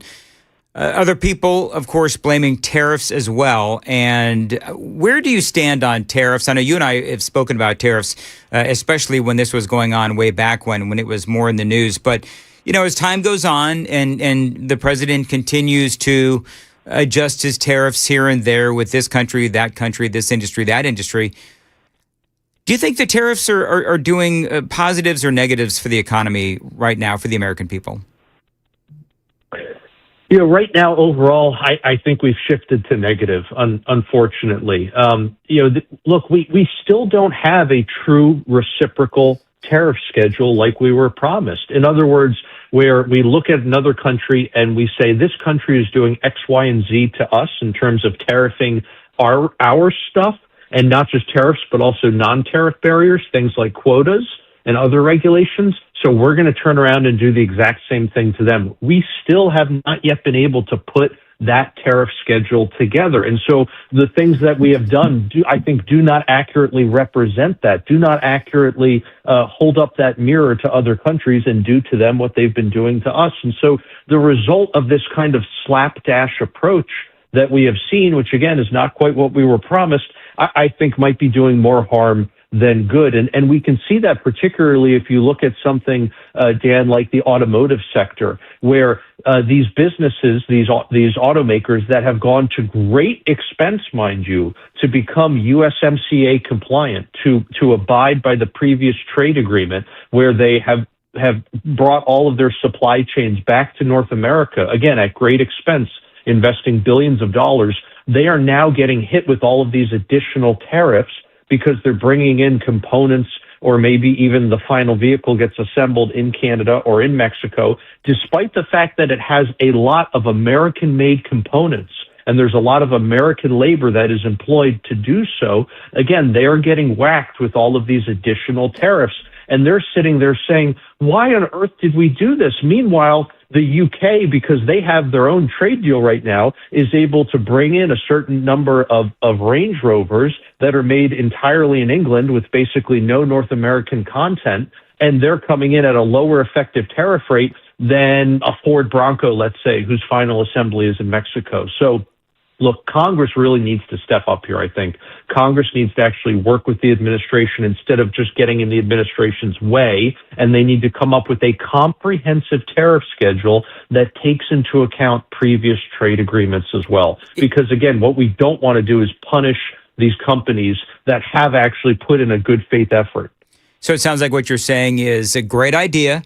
The execution needs a little work, and we do need some help with Congress as well to make these tariffs as good as they can possibly be. One of the questions, EJ, that I'm always asked, and I know that you have answered this question for me before, but I'm going to have to ask it again because people do ask it, is the idea that America is energy independent. They ask the question, why can't we just sell our own oil back to us so that we don't have to participate in the global market, which, as you just mentioned, prices are really high because of the Iranian war. Why can't we just make our own oil and then we're not subjected to the chaos of the rest of the world? Great question. If we didn't have 4 years of Joe Biden where rig count steadily went down in this country, maybe we would have enough oil. But look, the fact of the matter is this: we are only a net exporter of oil if you include all of the oil products, all of the refinery products. If you're just looking at the crude oil itself, we actually import more than we export. Now, why are we importing and exporting at the same time? It's because not all crude is created equal. Crude oil is very, very different in different parts of the world. Even the crude oil that we get out of the ground in this country is not the same in one state or one region as it is in another. And refineries are always set up, they are optimized to handle a specific type of crude. And so if you put a different type of crude through that refinery, it's incredibly inefficient. The refineries that we have in this country, a lot of which are based on the Gulf, they are set up to handle heavier crude, in other words, thicker crude, and typically crude that has a higher sulfur content. That's why we bring in so much crude from places like Canada, from Venezuela, even Mexico, and also the Persian Gulf as well. Obviously, none of the Persian Gulf oil is coming through right now. And we export our oil to places around the world that are set up to better refine that. So there's a lot of moving components here, and it's not as simple as oil just being a one-to-one and equivalent around the world. You know, EJ, one of the things that I noticed the Democrats, when, just going back to Scott Bessent and his testimony in front of Congress, one of the things that I've noticed that the Democrats are trying to say is that, and this is literally a quote, I don't have the audio, but Donald Trump has destroyed the U.S. economy. Now, I think that's some hyperbole. I don't think that he has destroyed the economy. I think that, prices are too high, clearly. But when they say that the economy is destroyed, give me your basic definition of what that would mean, destroying the economy. And in your opinion or estimation, has Donald Trump destroyed the economy? And if not, tell us some good things that the president has done. Oh, dear goodness, the economy destroyed? Where was that under Joe Biden when gasoline prices were exploding, when the number of native-born Americans who had jobs was falling behind as the number of foreign-born workers with jobs absolutely exploded? I mean, the hypocrisy of these people is astonishing. Okay, so what does it look like, the economy being destroyed or imploding or whatever other kind of hyperbolic language we want to use? I mean, that all sounds like Great Depression territory of the 1930s. That sounds like 20% unemployment. That sounds like bread lines. I'm not seeing that when I look around the economy right now. Now, I'm not saying everything's all sunshine and rainbows. It's not. Believe me, the average American family, I think, is falling behind right now as a result of these high gas prices, which are affecting a ton of other areas of the economy. So again, I'm not trying to paint it as if the situation is great, because it's not. We have a lot of work to do and a lot of things to fix. But the idea that Donald Trump somehow destroyed this great economy that was handed to him by Joe Biden. Look, the average American's weekly paycheck grew under Biden, but what it could actually buy shrunk by 4%. I think that tells you everything you need to know about Biden's performance regarding the economy. And just to put a final cap on this, 401ks, I know not everybody has a 401k, but the reality is that vast majority of Americans do have 401ks, and those are looking pretty good by and large, right?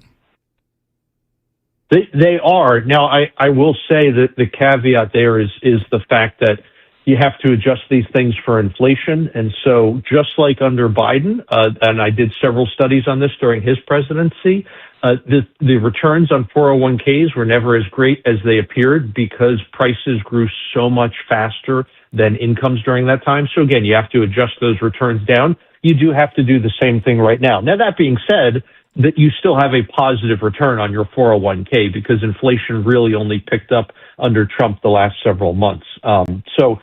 Again, definitely a positive under Trump, not quite as good as it first appears. All right, EJ and Tony, how can people find you on X?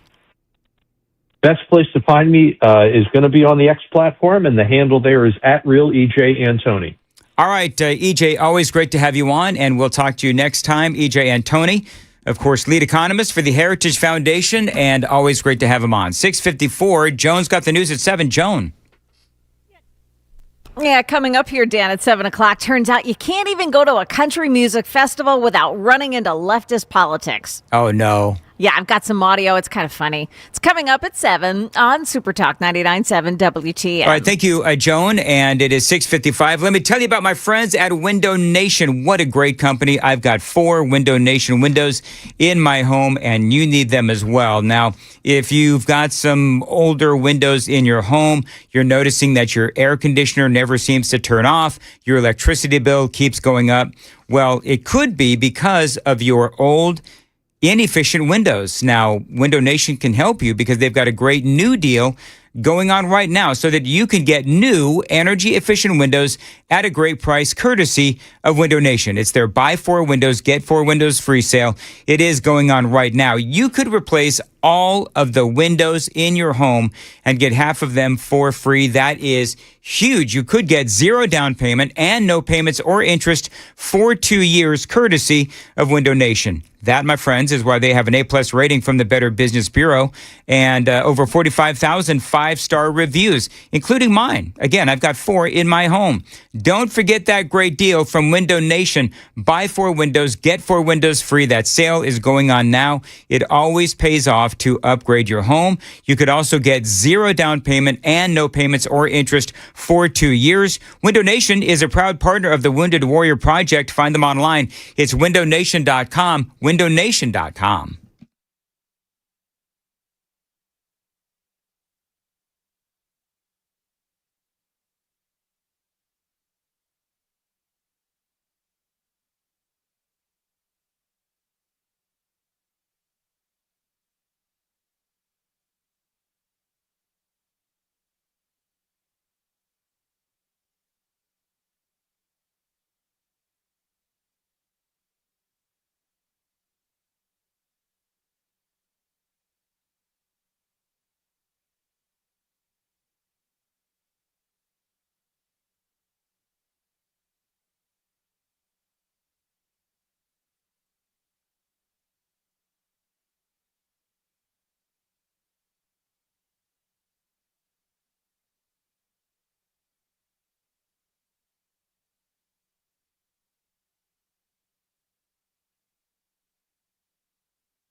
Good morning. I'm Joan Jones with your top stories. And happening overnight, the Senate passed a bill months after delays that funds ICE and Border Patrol. On this vote, the yeas are 52, the nays are 47. This bill, as amended, is passed.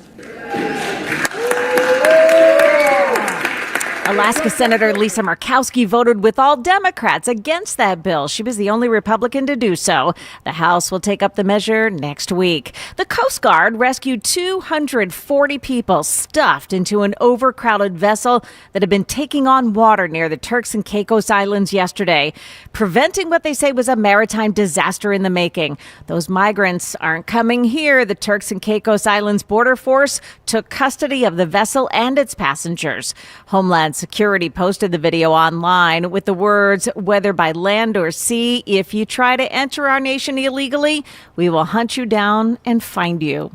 The Nashville Zoo is claiming an online petition opposing a potential AI data center near its location has gathered over 30,000 signatures in just 3 hours. The Tennessean says it comes after a company out of Georgia proposed a new 70,000 square foot facility adjacent to the Nashville Zoo property in South Nashville. The zoo's petition cites the huge amount of water and electricity that data centers consume and the impact such a facility would have on its animals, visitors, and staff.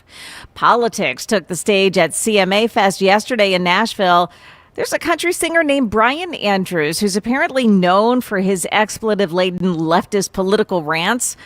On stage at CMA yesterday, he introduced none other than Justin Pearson. Listen here and pay attention to the third question Justin Pearson asks. Listen, we know so many things are going on and going wrong in our country. Raise your hand if you think gas is too high. Raise your hand if you think groceries are too high. Raise your hand if you think politicians are too worried about themselves and not you. Yeah, the Tennessean reports some people in the crowd were surprised by the politics and by that rant. Market Numbers brought to you by Beacon Capital Management online at beaconcm.com. And stock market futures this morning are mixed. We've got Dow futures plus 62 with the NASDAQ futures down 326 points. S&P futures are down 35. That is the latest news, traffic, and weather. Next, I'm Joan Jones, WTN News.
Okay, you've got an accident on 65 North in the June Lake area this morning. The right shoulder now blocked off by pretty slow around that area too. Murfreesboro Pike and Antioch. It's a crash at Hobson Pike. Another one this morning on 24 West in Smyrna. It's past Almaville Road. And just one more 65 southbound side before Old Hickory Boulevard in Madison. The crash takes out the right lane. Traffic every 10 minutes every morning on Super Talk 99.7 WTN.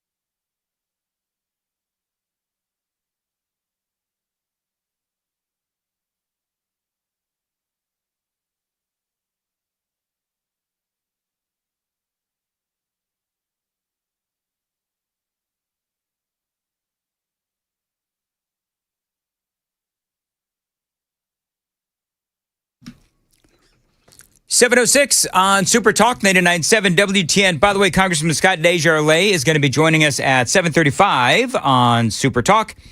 By the way, apparently, Joan, good news. Our stream is now working. Well, I'm glad our stream is now working. Yes, our stream is now working, and very excited. You know, we are a radio station of a certain age, and sometimes the stream just isn't as good as other times. But Stop it. You know what? The jokes were abundant on the super text line about the stream not working, and so I just decided to go ahead and make it awkward and start that kind of a joke. Anyway, so a couple of things. Number one, I actually got to give CNN some props, and this is going to really be hurtful to yours truly. But they're leading with the Graham Plattner breaking news from this morning. Who is this? CNN. Okay. CNN is now saying that they're leading with the fact that women who dated Plattner detail volatile and toxic relationships, and that apparently more than one of them said that if a person broke into his home or their homes, that he would rape them out of dominance. And I'm seeing these phrases like he's got rape fantasies. Yeah. Can I just ask? And also, by the way, it's 6 women, not just one or two. This is 6 women who dated him. You know, I could understand one, where you're like, all right, this is obviously a disgruntled ex-girlfriend, ex-wife, whatever.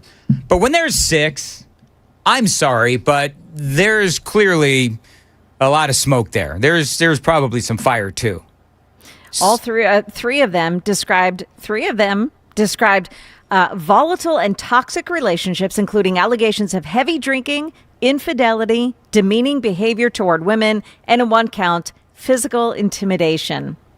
Some of the accounts of the women go back more than a decade to a time when Plattner, a combat veteran, had recently left military service. He has admitted his struggles with PTSD, depression, and drinking during this time. Okay, so there are a lot of veterans out there that have had PTSD. They haven't done this stuff. Right. They have not done these kinds of abhorrent things or said the kind of abhorrent things that Graham Plattner has said and done. So he can, that's almost insulting to veterans. Yeah. Oh, absolutely. Do you know what I mean? That is insulting to veterans. Lindsay Fifield is one of the women. She, now this is in a story that was in the New York Times, and she told the Times that Plattner grabbed her by the shoulders regularly, sometimes hard enough to leave marks. She alleged to the Times that during an argument, she recalled Plattner twisting her arm behind her back, shoving her into a bedroom, and then holding the door closed so she couldn't get out. That's a real man. She said that she just couldn't get out, so she eventually just went to sleep, hoping that when she woke up the next morning that he would let her out of the bedroom. That's frightening beyond reason. But remember what Chuck Schumer said. We're going to defeat Susan Collins and take over the Senate. I mean, when you present all of this information to Democrats, they have nothing to say. It's like they don't care. And again, kudos to CNN. They've got Hakeem Jeffries on there now. They asked him about it. I have no idea what Hakeem Jeffries said because I'm on the radio. Maybe it'll come up on Twitter. But, for me, the Democrats, they'll do anything to regain power, and it's really disgusting. Like, do they have no limits? Do they have no bottom? Apparently not.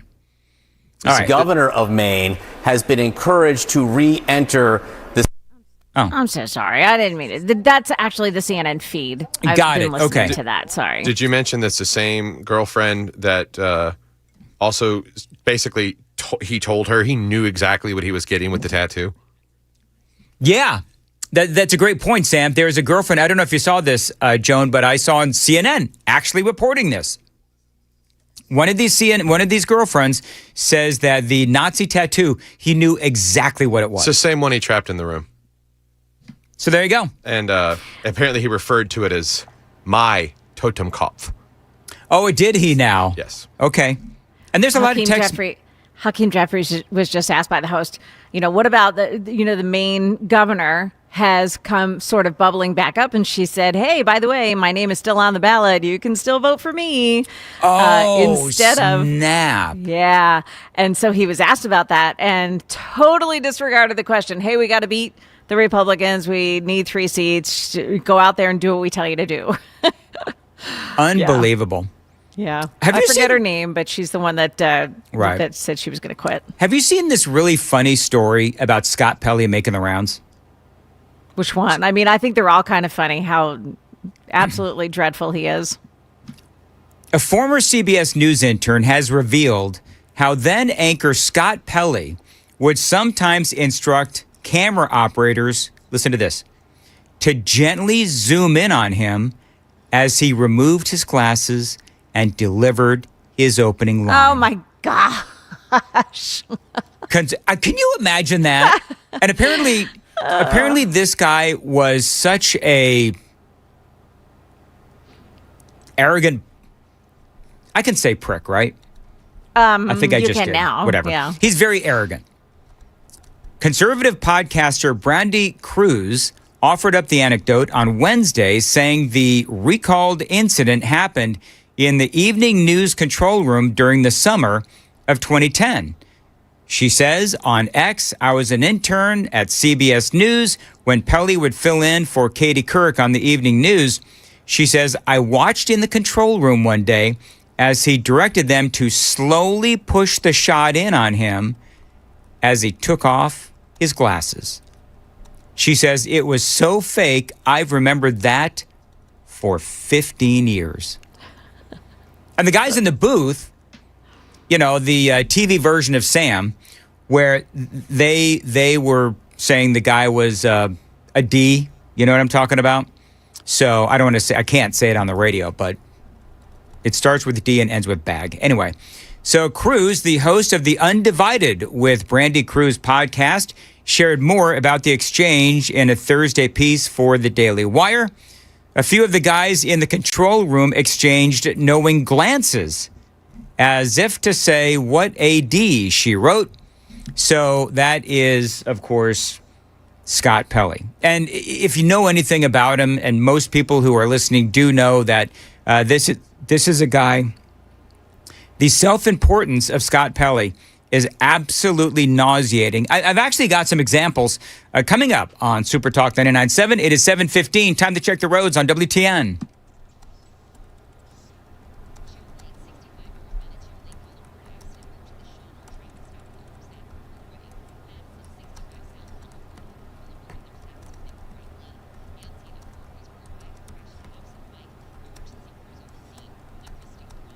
As far as your weather goes, it looks like it's going to be partly cloudy today and 86. Saturday, partly cloudy and 89. And a rain on Sunday and a high of 85. Hey, can we backtrack just a little bit? Joan, can I ask this question? What is it? Why in the world would anybody bring Justin Pearson to CMA Fest? Like stunning that, to me. Do you know what that is? That is betraying what CMA Fest is all about. And it also betrays, I mean, the spirit of CMA Fest is, of course, is the music.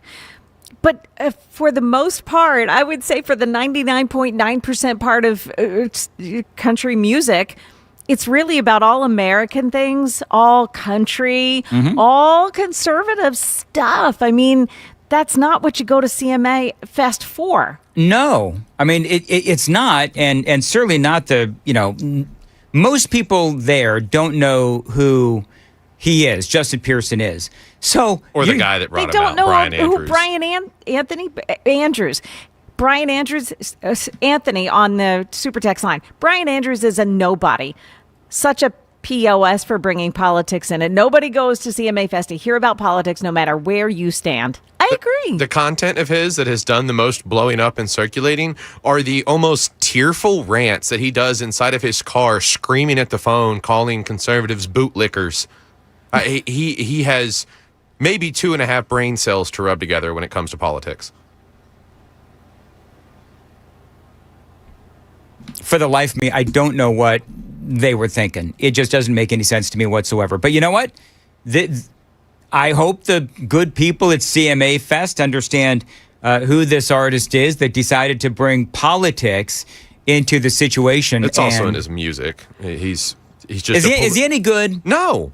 Super Texter 8886 said they should have put a boot in his, like Toby Keith. Mm-hmm. Oh, there you go. He defends pitch correction. It's not auto-tune. It's the same thing. Stop it. You can't actually sing.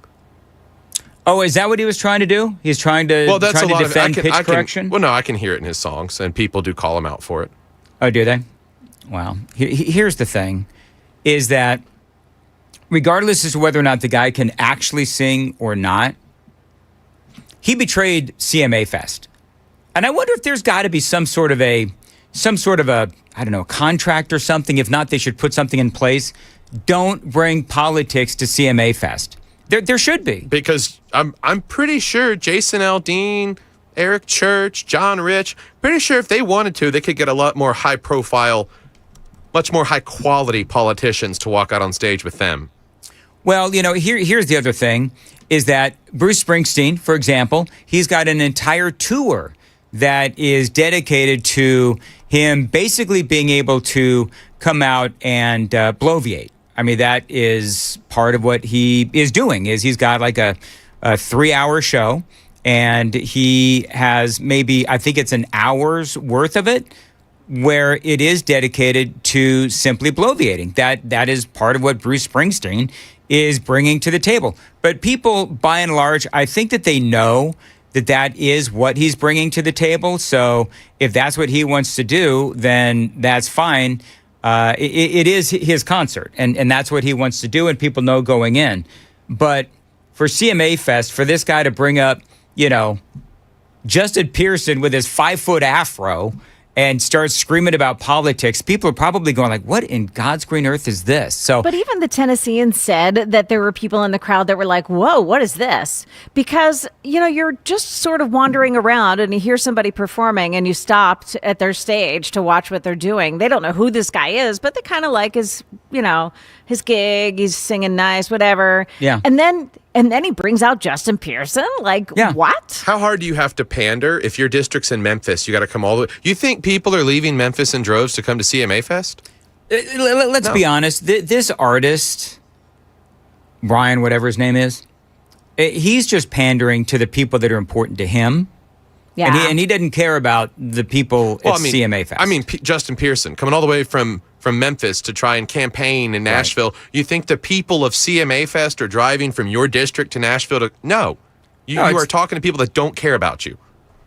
Yeah, and a lot of these people at CMA Fest, I think there are a lot of out-of-towners too, right? Oh, we get people in from all over the Midwest and Northeast that are actually here for the music. They don't give a rat's behind about Justin Pearson coming up there and talking about, do your politicians care for you? No, they like to platform and, grandize themselves like you do in the state assembly. So have you heard who was rumored to be joining 60 Minutes? Oh, yeah. Joe I have Rogan. heard this. Yeah. Joe Rogan. Now, CBS has come out and they've said, no, Joe Rogan is not going to be joining 60 Minutes. I don't think that Joe Rogan is going to be 60 Minutes because Joe Rogan joining 60 Minutes would be antithetical to what Joe Rogan is, To his which brand, is yeah. They couldn't afford unscripted. him. What's that? They couldn't afford him. Well, that's the other thing. Is that why would Joe Rogan do this? Like, I think unless the dude, and he does, he's got more money than he'll ever know what to do with. Yeah. And so if he wanted like a new challenge, he could perhaps join 60 Minutes. But the thing is, Joe Rogan is unscripted. He is unfiltered. And he is, I'm going to be honest, I think Joe Rogan is more of a journalist, perhaps accidentally, but he is more of a journalist than Scott Pelley ever will be. Yes. Because he's unbiased. And Joe Rogan knows the right questions to ask. This has been making the rounds. I got video here, Sam. This has been making the rounds as an example of just how biased Scott Pelley is. The president doubles down on a falsehood. It has been a busy day for presidential statements divorced from reality. Well, the president's real troubles, again today, were not with the media, but with the facts. This comes after a rough start to his presidency, a weekend of tweeting tantrums and falsehoods from the president and his spokesman. So the funny thing is, within the article that I was reading, some people said, oh, what a brilliant move for CBS to bring in Joe Rogan. It could, bring in some MAGA people and, 60 Minutes. Apparently, they just don't have any MAGA viewers. And I'm thinking, well, gee, I wonder why. And today, the president made a claim about the size of his electoral victory, a claim that wasn't remotely true. Yeah, but what is true is the size of your ego is ginormous. Yeah. Some of the problems Mr. Trump promised to solve last night don't actually exist. Since his inauguration, Mr. Trump has continually stamped rumors with the seal of the president. Yeah, it just goes on and on. So I think you get the idea. Haven't like half of these things proven to be true? Yeah. I mean, I could, because a lot of these were like 2015, 2016, 2017. Russia. And a lot of those things did turn out to be true. But here's where they're wrong. This is where the media is wrong when they say that Joe Rogan would bring a MAGA audience into 60 Minutes. Joe Rogan is not MAGA. This is the thing that irritates the living crap out of me.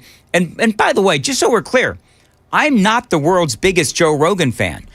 I like what he does, but I don't have that much time to invest. But Joe Rogan is not MAGA. What I do know about Joe Rogan, because I've listened to enough of him to know that he's an inquisitive guy. And he'll talk to anybody. I mean, he had Bernie Sanders on for like a 3-hour conversation. He had Donald Trump on. He had J.D. Vance on. He invited Kamala Harris on, and she wouldn't come on. Now, they say that Joe Rogan is MAGA because he helped bring Donald Trump into the White House. Well, that's true. But part of what that was because Kamala Harris, she was scared to go on Joe Rogan's show. So she wouldn't go on. Did Tim Waltz ever go on Joe Rogan? I don't believe so. I doubt if Tim Waltz ever went on Joe Rogan's show. No, but the problem with that is because, as you pointed out, he's so inquisitive. He likes to cut right down to, through the fat and to the truth of the matter. Yep. You have to be authentic. And this is an unedited, uncut. Every once in a while, you got to got to take a bathroom break or something. Right. And pause. Other than that, it's unfiltered. Mm-hmm. And I think it really spoke to people. Comment on what Trump's doing now. Fine, everyone's got their opinion, but the fact that he could sit down, have a 3-hour conversation with Joe Rogan, who had legitimate questions, he gave legitimate answers. He never tried to obfuscate. And do you know what the thing is? He actually challenged Donald Trump too. Mm-hmm. Like there were times when he respected him for it. He respected him for it, but he asked the questions of Donald Trump that were challenging in a non-a-hole way. Do you know what I mean? Like you don't have to just, like Scott Pelley, zoom in on me when I take my glasses off because I'm going to ask a really challenging question. You know what I mean? It's like Joe Rogan might say, well, what do you say about, all the people that say that illegal immigration is good because we need people to work on the farms, right? I mean, that's the way that he would ask that kind of a question. It's like, what about this? And that can be, number one, very disarming to the person that you're interviewing. But number two, you are going to get a more genuine reaction from the person that you're interviewing as opposed to attacking. They say but let me ask this question as well. Who is more relevant? And I'm running out of time rapidly, but real quick, just one word answer. Who is more relevant today? Joe Rogan or Scott Pelley? Joe Rogan. Is there even any? Jones laughing at me for the stupid question. It's just hands down. I mean, Right. Nobody listens to Scott Pelley. No. I don't know anybody who really, outside of the media people, who really even know who he is. I'm Scott Everybody Pelley, knows and Joe. I'm out of a Everybody job. knows Joe Rogan. Oh yeah, there is a meme out about Scott Pelley, and he's looking for another job, and he's got like a McDonald's uniform on. Now let's be honest, Scott Pelley, number one, how much was Scott Pelley making? Can you look that up real quick, Sam? Hi, what do you, Joan? Real quick. Okay. Let's guess. He's at, like, I don't know, $5 million. You think $5 a million? year. I think no. Probably Hold more. on. I'm going to say $8 million. Sam? Joan nailed it. $5 million? $5 million. What do I get for that? Nothing. You're not here. You get to work. You get to work at home on Fridays. Oh man, That's what you get. 7:26. Joan's got the news from home at 7:30. Joan. Yeah, coming up here at 7:30, a surprise for Metro Nashville police this morning who responded to a rollover crash. We'll tell you what that surprise was coming up at 7:30 on Super Talk 99.7 WTN.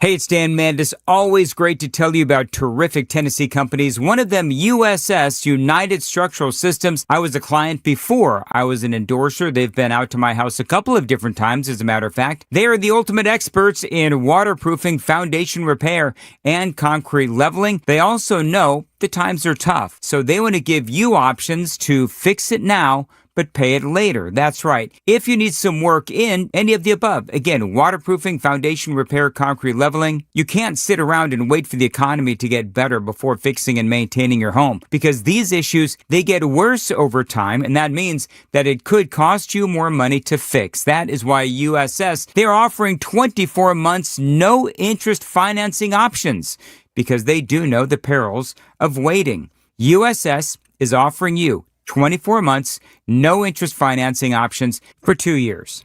I'm one of their thousands of satisfied clients, and you need to call them if you need foundation repair, waterproofing, or concrete leveling. Call them. Tell them Dan told you to reach out. 615-488-7855. 615-488-7855. USSTN.com.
Good morning. It's 7:30 now, and I'm Joan Jones with your top stories.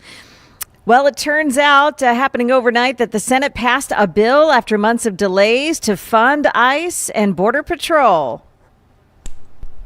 On this vote, the yeas are 52, the nays are 47. This bill, as amended, is passed. Alaska Senator Lisa Murkowski voting with all Democrats against that bill. She was the only Republican to do so. The House takes up that measure next week. The Coast Guard rescuing 240 people stuffed on an overcrowded vessel. It was taking on water near Turks and Caicos Islands yesterday. It prevented what they said was a maritime disaster in the making. Those migrants aren't coming here. The Turks and Caicos Islands Border Force took custody of the vessel and its passengers. Homeland Security posted a video online with the words, "Whether by land or sea, if you try to enter our nation illegally, we will hunt you down and find you." Early in the morning hours this morning, Metro Nashville police responded to reports of an overturned vehicle on I-440. Turns out when they got there, they found the car that was overturned, but they also didn't find anybody around it. There was no driver. There was no passenger. Nobody was there. Happened about 2:45 this morning. Crash investigators believe the vehicle lost control, ran into about 30 feet of guardrail and flipped onto its roof. But the drivers apparently just ran away. That ramp has since been reopened to traffic. That's the latest news. We've got traffic and weather next. I'm Joan Jones, WTN News.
Pretty slow on 24 westbound at the Eastern Split this morning. A crash reported there. Also Antioch, Murfreesboro Pike, and Hobson Pike. There's a crash involving injuries. 65 south. This is in Madison before Old Hickory Boulevard. That's exit 92. You got the right lane blocked off there by a crash. Traffic every 10 minutes every morning on Super Talk 99.7 WTN.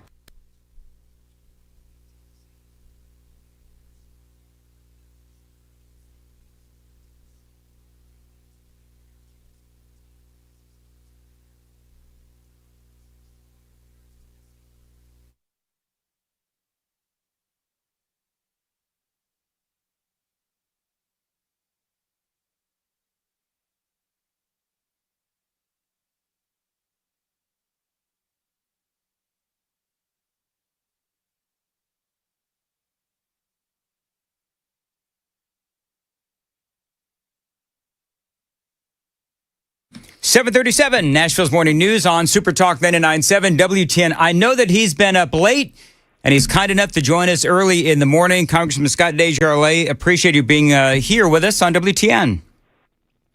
Well, I'm just glad to hear that your stream's improving, because the physician, I can tell you, it's no fun to have wet shoes while you're doing your show. Okay, so now I've got to explain. Clearly, you were listening earlier in the broadcast when I was complaining about my stream. However, it was a joke because I was talking about the radio station stream because, as you know, Congressman, the radio station is of a certain age and our stream was not working earlier. And luckily, though, Congressman, the stream is now as strong as ever because somebody flipped the right switch. Okay.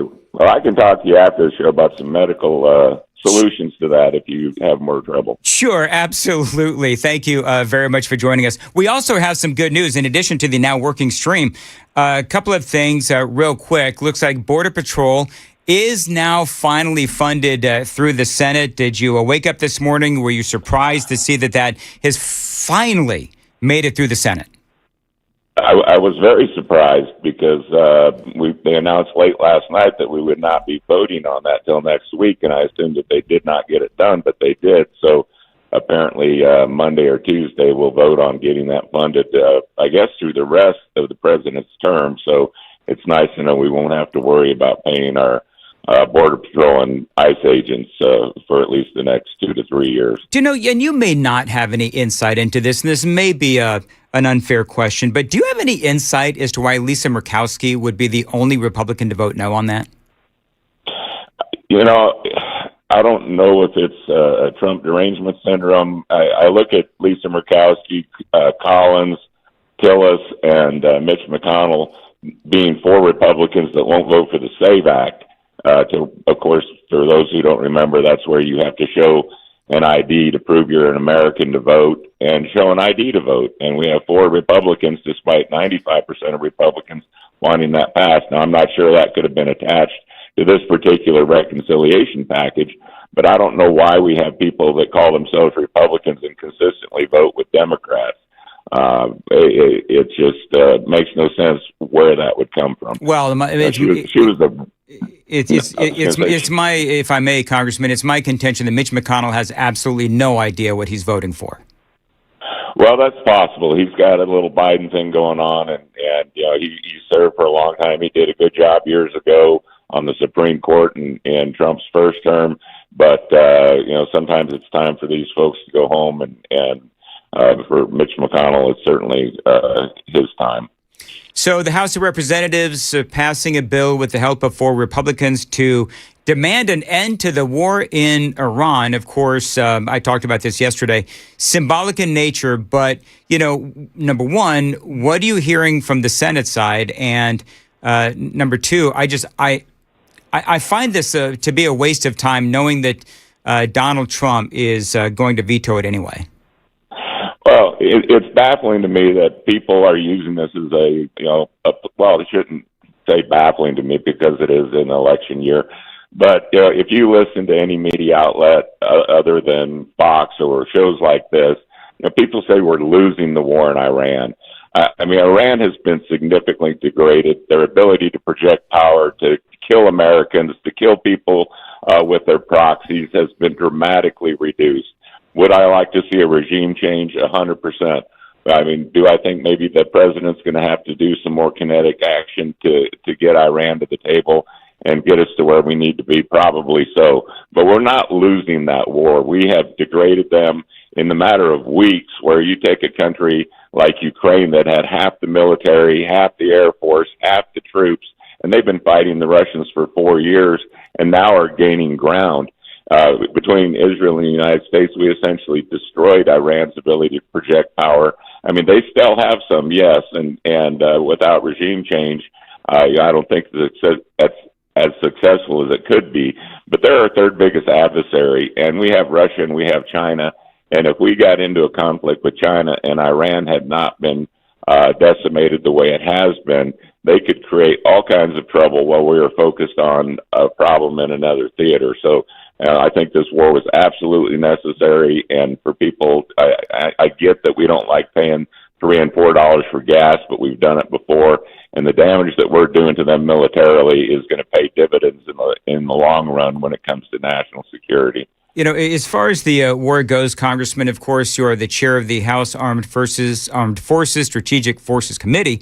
We keep hearing a couple of different things, that we don't have enough munitions to continue fighting and that we need billions more for the war in Iran. Do you have any idea what the administration is going to do? Do we have enough, bombs and rockets and drones and all that? That's number one. And number two, how is the administration going to be able to handle keeping up with the current war? Oh, we're already ramping up productions even before the war because of Golden Dome and what we're wanting to do with missile defense, protect our assets here at home. And, the Golden Dome has a fancy name, and it's easy to visualize Iron Dome in Israel because it's such a very small country. We have assets around our nation that are vital to our national security. And so we've been building up missile defense, whether that's Patriot 3s, whether it's THAAD batteries, whether it's next generation interceptors to deal with hypersonic weapons. We just did a ribbon cutting in Huntsville last week for the next generation interceptor, and that was in Cortland. But so yes, we have stockpiles of ammunition. Obviously, we used a large number in Iran, but we have Indo-PACOM theater that we want to make sure that we're adequately supplied. And so the reports that we don't have enough is not true. Are we ramping up production 100%? We're definitely increasing the pace at which we're producing these weapons. And we have, maybe a fourth or a third of our naval assets in the Middle East region right now. And but Admiral Paparo at Indo-PACOM is in a great position to defend that area if need be. But, right now our focus is really on space. China is pacing us on a couple of different areas. They're good, we're better. And if we can get to a few more assets in space that we've been working on our committee and elsewhere, I don't think China will want to start a war with us in Taiwan, and that's our goal, is deterrence. It's peace through strength. And this bill that we passed last night is going to go a long way to deterring enemies. They've seen what we're capable of through Operation Epic Fury, through Midnight Hammer, through Ultimate Resolve. They know how good we are. They know what kind of cyber and electronic capabilities we have. I don't think they want to get in a fight with us, and we don't want to get in a fight with them.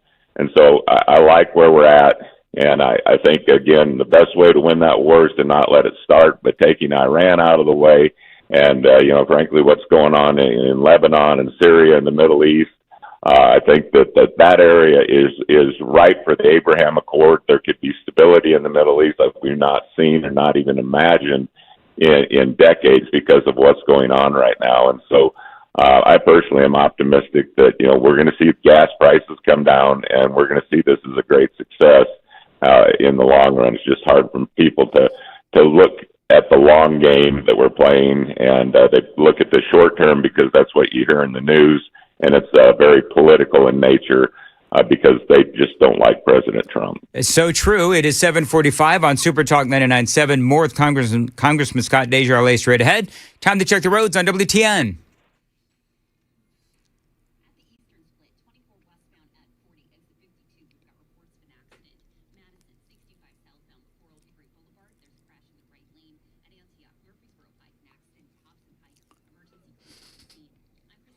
Weather today, partly cloudy, 86. On Saturday, partly cloudy, 89. Rain on Sunday, and a high of 85. Appreciate you listening to Nashville's Morning News. On Super Talk 99.7, Congressman Scott Desjardins. The war in Iran, of course, we're talking about that all day long and been talking about it for months now. President Trump, I thought this was interesting, said that we could have a deal to reopen the Strait of Hormuz by this weekend. You had mentioned the situation in Lebanon between Israel and Lebanon. Iran does continue to saber rattle. I am sensing that our side of the aisle is getting impatient with all of this. I know that we have, as you mentioned, we've most certainly degraded Iran, but Are you getting a lot of questions as you go about campaigning and so forth that our side is getting impatient with the situation with Iran? I know that a lot of people on our side are basically saying, you know what, clearly Iran has no real interest in good faith negotiations, so we need to start the bombing. Yeah, Iran can't be trusted. You can't trust anything that they say, and I think that maybe Trump underestimated the Revolutionary Guard's ability to make their people suffer. They have 90 million citizens. They don't really care if they're not getting enough food, if they're not getting enough energy, if they're having to ration.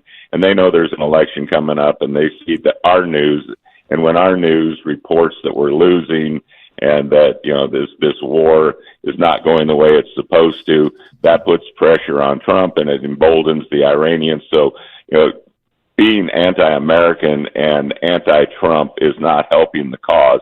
And I think Trump went from a aggressive kinetic war to a war of attrition where he thinks that they can starve Iran out economically. And I do think Iran is suffering, but a lot of military experts that I'm listening to are saying that, we need to go back in and, pound them into submission.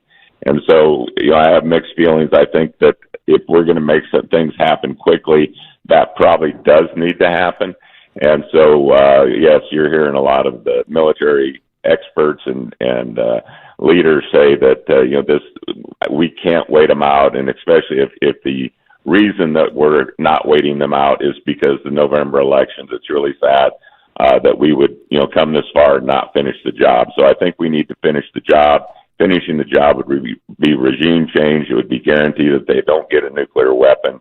And, so I am feeling that. I'm not really hearing it so much back home, but there's enough in the news that's, saying, Trump's losing this war. This was a waste of time. It was a waste of money. It's not. Again, what we've done to Iran's capability to protect power is significant, and it will be important in the long run. And I don't know if we have time for one other thing, but we had the Secretary of Ag in the Ag Committee yesterday, so I was able to slip over there.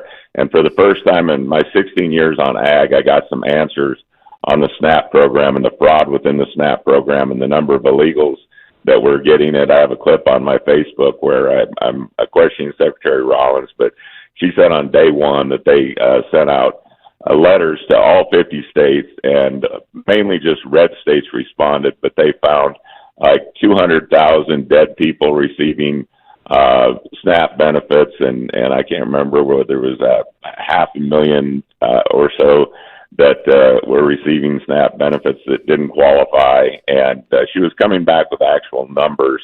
And and these are the red states that are reporting, but it was like 4.2 billion in waste.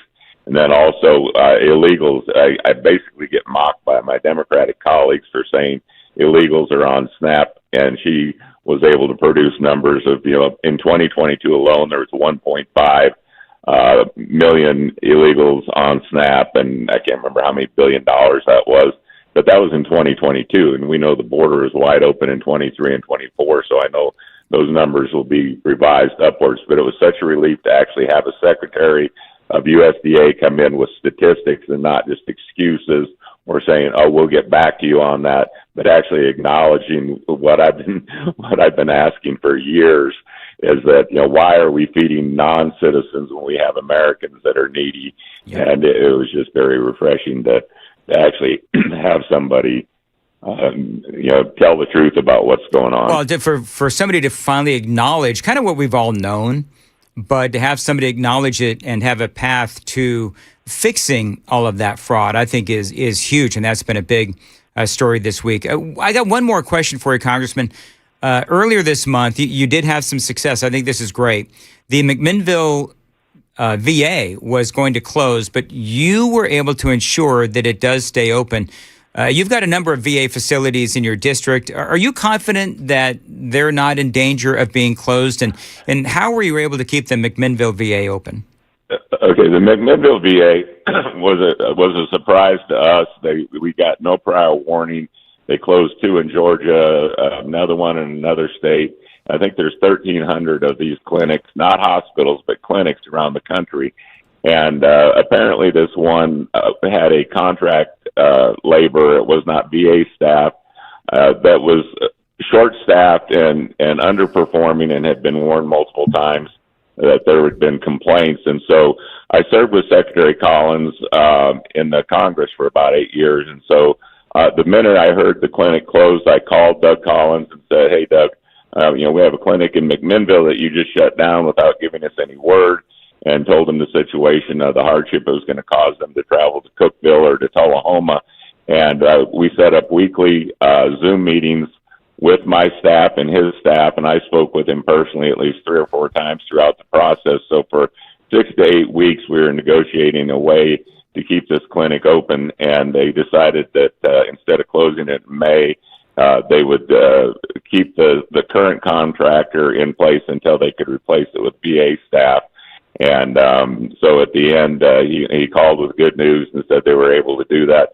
Now, that goes through the end of this year, but what often happens in the government is temporary measures become permanent if they're working well, and I'm confident with the VA staff, they will be there. The veterans will get the care that they need, and we'll keep a watchful eye on it. If there's any signal that they're thinking of closing it again, we'll start this process all over again.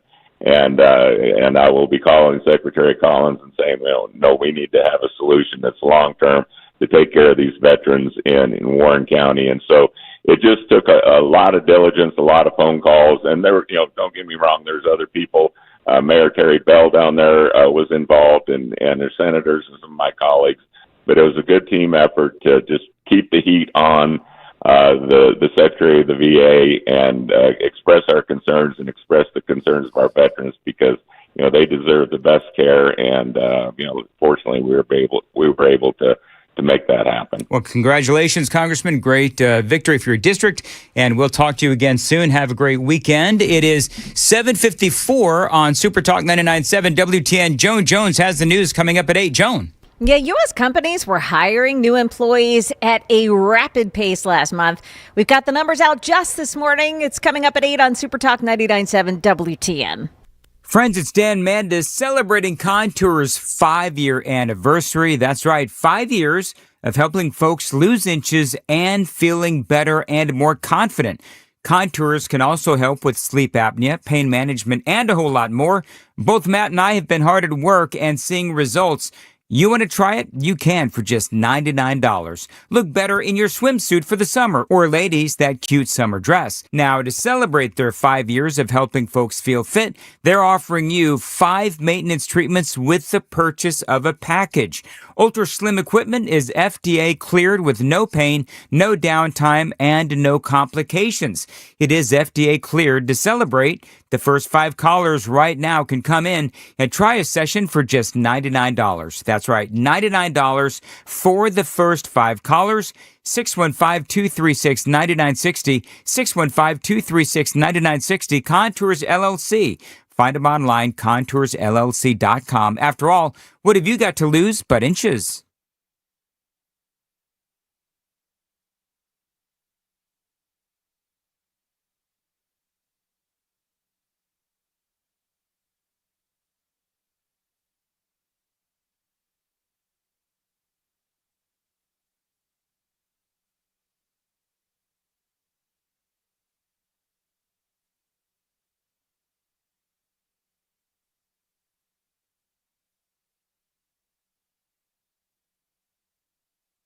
Dan Mandis here, 756 Mark Spain Real Estate. Kick off the summer stress-free and sell your home with the guaranteed offer from Mark Spain Real Estate. You're going to save time, make the most money, and eliminate all that hassle. The Wall Street Journal and Real Trends both have consistently named Mark Spain Real Estate as a top real estate team in America for closed transactions for 9 years in a row, including being ranked the #1 real estate team in the nation for 5 consecutive years. They've been helping homeowners sell their homes for 30 years. They've served over 72,000 satisfied clients. Mark Spain Real Estate, they are here to help you in a really tough real estate market right now. So call them at 855-299-SOLD, 855-299-SOLD, or find them online anytime. It is markspain.com, markspain.com to get a guaranteed offer on your home today and start packing.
Hey, it's 7:58 here on Super Talk 99.7 WTN.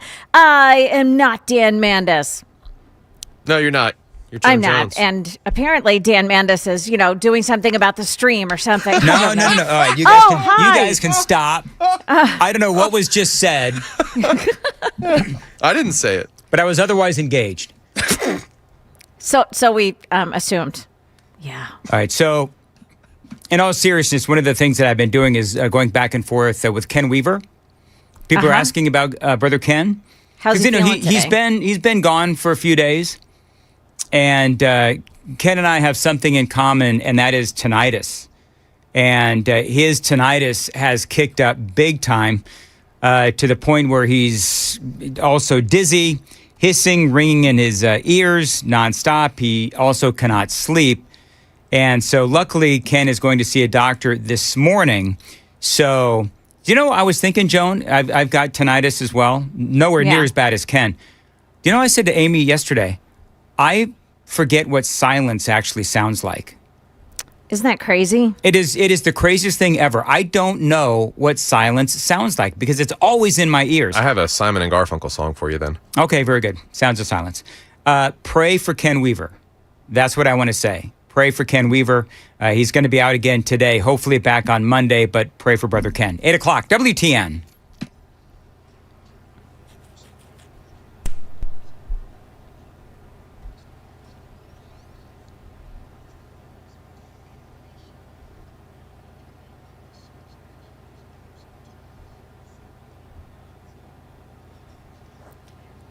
Good morning. I'm Joan Jones with your top stories. And the Senate voted early this morning to finally approve funding for ICE and Border Patrol for the rest of the Trump administration. This morning, the Senate narrowly voting to approve a $70 billion immigration enforcement package without any measure to block President Trump's $1.8 billion so-called anti-weaponization fund. Alaska Senator Lisa Murkowski, the lone Republican, voting against the bill, which now heads to the House for approval. ABC correspondent Rachel Scott there. The House should take it up sometime next week.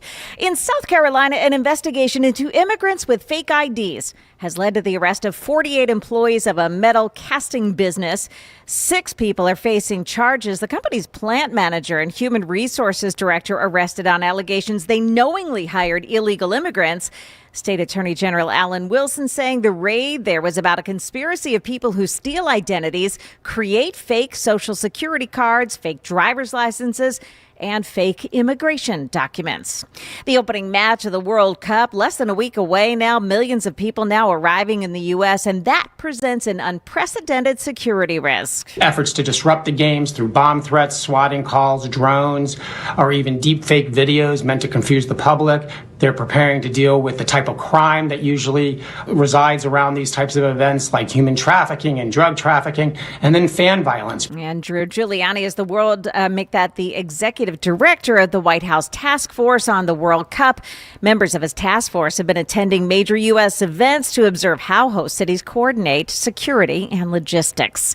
Money news brought to you by Beacon Capital Management, online at beaconcm.com. Well, we learned this morning that hiring blew past expectations in May, registering a blockbuster clip. The Bureau of Labor Statistics reporting this morning on non-farm payrolls. Here's the call on CNBC just moments ago. Data is out, the May jobs report. 172,000. Is there any doubt that this anecdotal evidence about a good labor market has been very correct? That is a really strong number. Not only that, it was far above investor expectations, which, by the way, were only for 80,000. The unemployment rate holding steady at 4.3%. Now, the sectors with the most hiring: leisure and hospitality, local government, healthcare.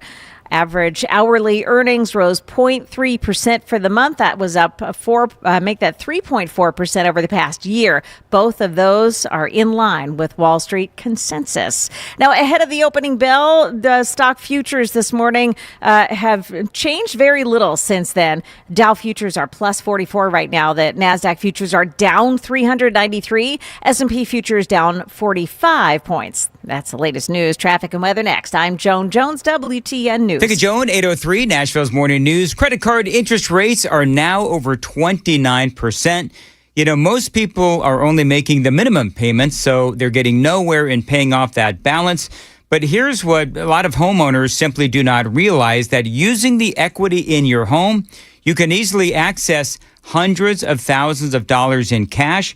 With Loan Pronto's Rapid Equity Loan, you can pay off your credit cards, your existing HELOC, your car loans, or get money for that home improvement project.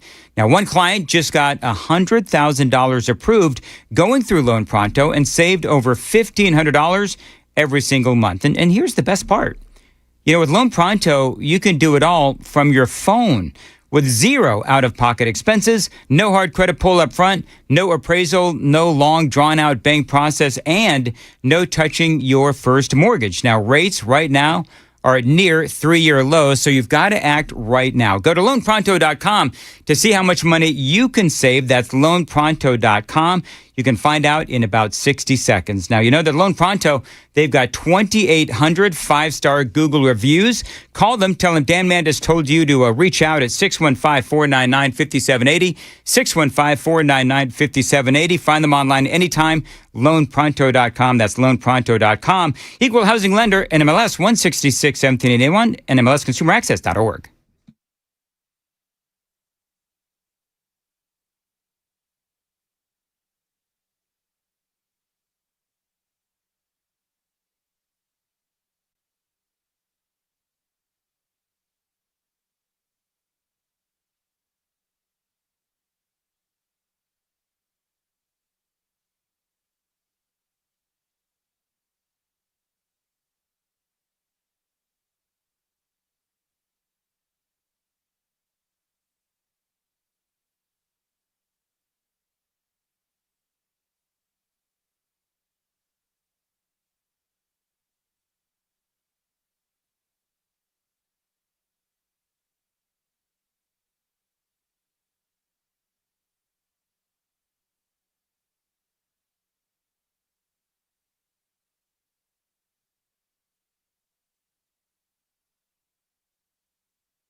Okay, you've got a crash on 40 westbound at Hermitage Avenue this morning you're dealing with. Also in Antioch, Old Hickory Boulevard at Burkett Road. That one involves injuries. Traffic every 10 minutes, every hour.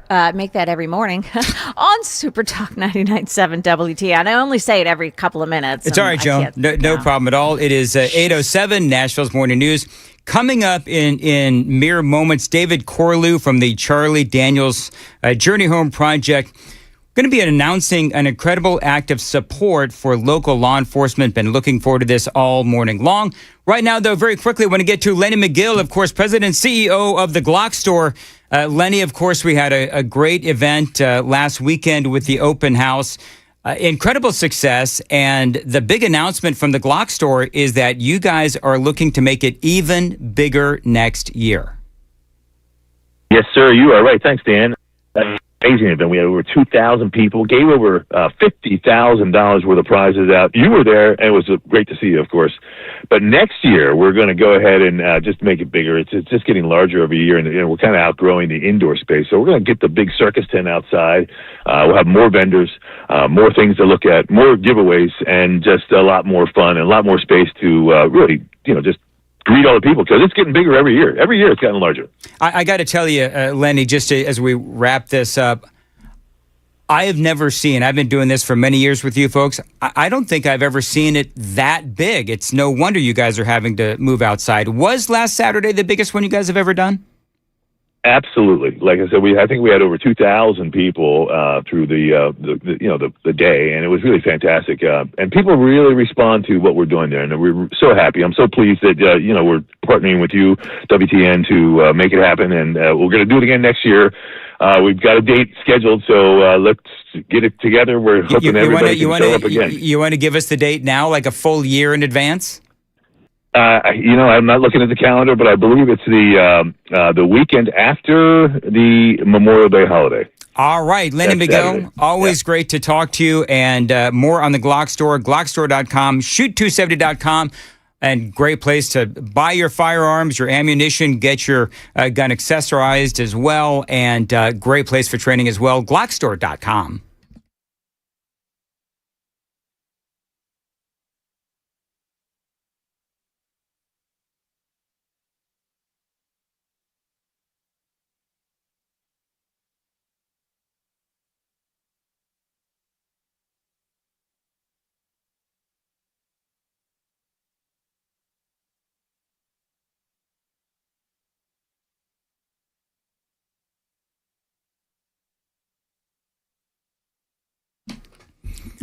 Ten minutes after 8 o'clock. Appreciate you listening to Nashville's Morning News on Super Talk 99.7 WTN. David Corlew, Charlie Daniels Journey Home Project, joining us in studio. David, always great to have you in studio, on the phone, whatever. I love what the Charlie Daniels Journey Home Project does, just as reminders to the great work that you folks do to help service members acclimate to life back home after time away at war. I've had you in studio many, many times. That battle, of course, does continue daily. I saw on your website over 10,000 lives have been impacted by your great organization. Started, of course, by the late, great Charlie Daniels. And now you've partnered with an organization called Shield 616. And what you're doing is providing advanced body armor to the Wilson County Sheriff's Department, especially poignant, of course, because that is where Charlie Daniels lived. Good morning, Dan. Yeah, thank you for having me on. It's something that's really exciting. Every day's different. Every situation's different with soldiers and veterans coming home. And this time we've had the opportunity to branch off, so to speak. We've certainly supported first responders in the past, but this was a unique opportunity where I met a gentleman by the name of Jake Sifstad, and he was a Colorado Springs police officer involved in a live shooting. And as it happened, they lost 2 officers, and it was because they weren't prepared with the right gear, equipment. They had pistol-rated Kevlar vest, and in that they had many injured, lost 2 officers. And he created a mission to work with departments around the country, and we were lucky enough to meet up with him and suggest Wilson County. So we're off and running. I like their motto, protecting those who protect us. Again, it's a great motto, Shield 616. How much of a need is there in Tennessee for body armor among law enforcement, generally speaking? I was surprised that Wilson County sheriffs or that a lot of these various law enforcement agencies actually don't have the body armor that they need. So clearly there is a need. If Wilson County doesn't have the body armor that they need, this must be an issue. Yeah, I'm learning every day that there's a bigger need than we even expected since we did our first presentation. And obviously, some of these, Wilson County's very large staff, we're in need of 122 vests total. But since we started our first leg of this mission We still have quite a few to go, but we've gotten calls from other counties around Tennessee that are asking for support. So this thing it seems that it's going to grow really quick, and we're going to need a lot of support from the communities themselves.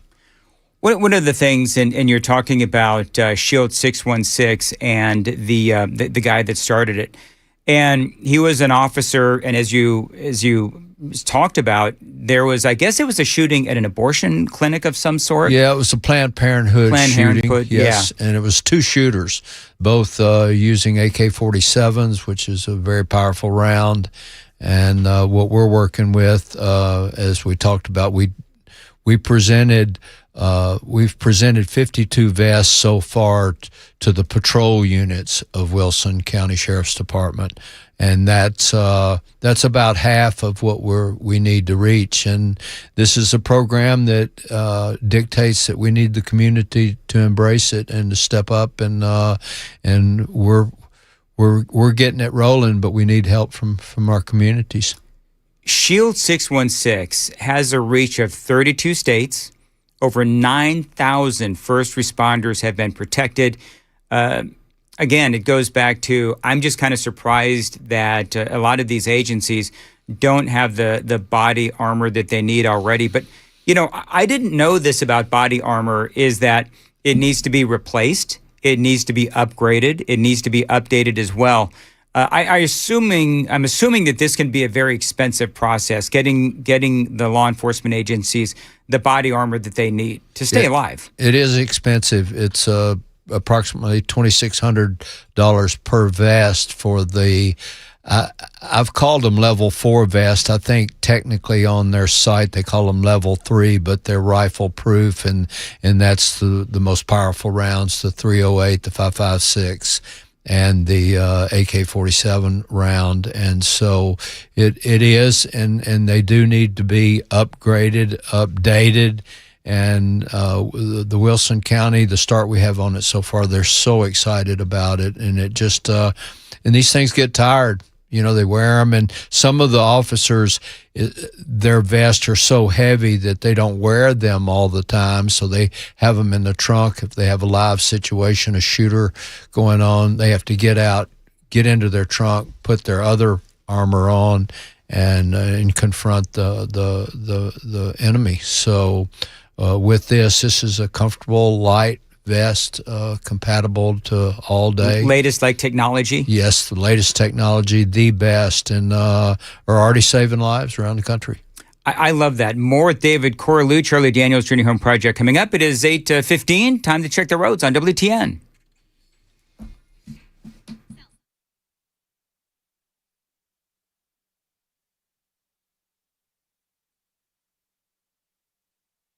We'll talk about the school.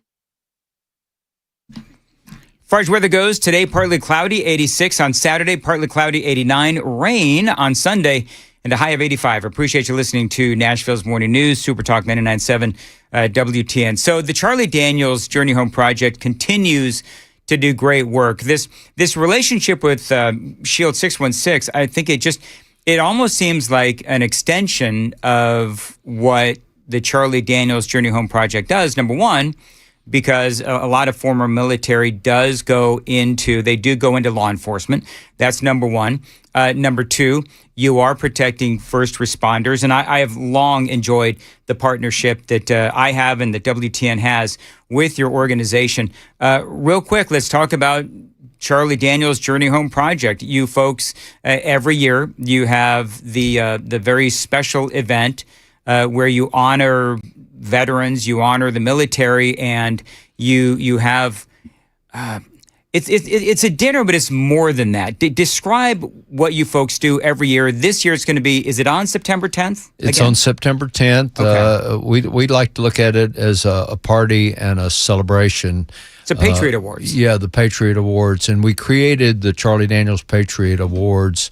We wanted to not only honor our veterans, but we wanted to honor those that spend a big part of their day every day working towards supporting not only our mission, but the mission in general, and that is to, as you said earlier, Jake, we have a little bit of the same. We serve those who have served us, and so we want to honor those civilians that step up and help us. So we usually honor an individual, we usually honor a company, and then we honor a foundation that spends a big part of their time and is generous with their dollars in order for us to continue on to do what we do. The thing that I love about your organization and the Patriot Awards is the incredible stories from those that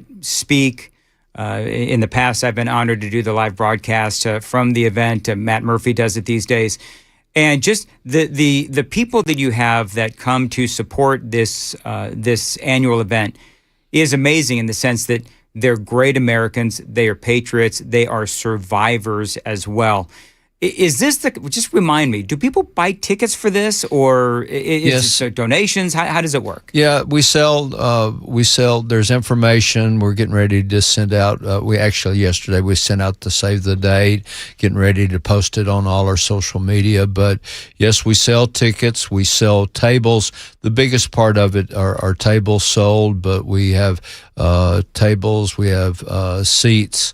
And so it's a culmination of veterans that we invite, that we do honor, and we've honored everybody from last year. We honored the families that lost soldiers on the rooftop in Benghazi. Yeah. We honored Tyrone Woods, the 2 Navy SEALs that lost their lives in the Benghazi incident. And then this year we're honoring the horse soldiers, the soldiers that went into Afghanistan early on under the guidance and the General Mulholland. So he's coming in, and we're going to honor the horse soldiers as well as the 5th Special Forces Group from Fort Campbell, which is one of the SF teams. Obviously, they were a part of what we call an ODA 595. So all the people that we can put together that'll come and be a part of that on September 10th. That's what we're going to do. The importance of what you folks do, the Charlie Daniels Journey Home Project, the importance of what you do, and there's new people listening all the time to Nashville's Morning News, so I want to make sure that I give enough time to talk about what exactly it is that you folks do. So when somebody is in theater for a long period of time, they come home, they've been through the theater of war, and they come home, they have trouble acclimating. Talk about that challenge and talk about how you meet that challenge. Okay. Well, our mission statement is that we support the return, the rehabilitation, and the reintegration back into civilian life, where it's a little bit different. Obviously, we deal a lot with returning veterans from combat and from extended periods. This was a 20-year war. This is one of the first wars. It was the first war where there were multiple deployments. If a Vietnam veteran that had 3 deployments to Vietnam, that was a lot. We've got guys that did 8, 10 deployments. And so we do that, but we also work with veterans that not necessarily dealt with combat. We feel like Charlie always said, leave your rank and your time at the door. We know that when someone steps up, joins the military, and leaves home, his life changes forever. So he or she, when they come home, life has had to continue on in the home place, and so that adjustment period to come back home. So in that, we don't offer programs. What we take great pride in, and I think we're really good at, I'm quite proud of what we do, and that's what we vet other organizations that offer programs, whether it's educational, whether it's PTS, whether it's the struggles, the addictions, and it can be a plethora of things that are needed. and it's not limited to combat. But I vet those. We as a team vet those organizations, make sure they're spending the money correctly. And for the last 18 months, and we're going to continue on this point forward, is our money has to be target orientated. We want to see the program. We really want to know the soldier, the veteran. We want to make sure the biggest part of that dollar gets to the issue, and and that we help fix it. Or Shield 616 is what we started initially talking about. Such a great initiative, providing life-saving body armor right now for the Wilson County Sheriff's Department. Yes. If people want to give to Charlie Daniels Journey Home Project and Shield 616, how can they do that? They can go online. They can go on our website, and there's obviously information about both organizations.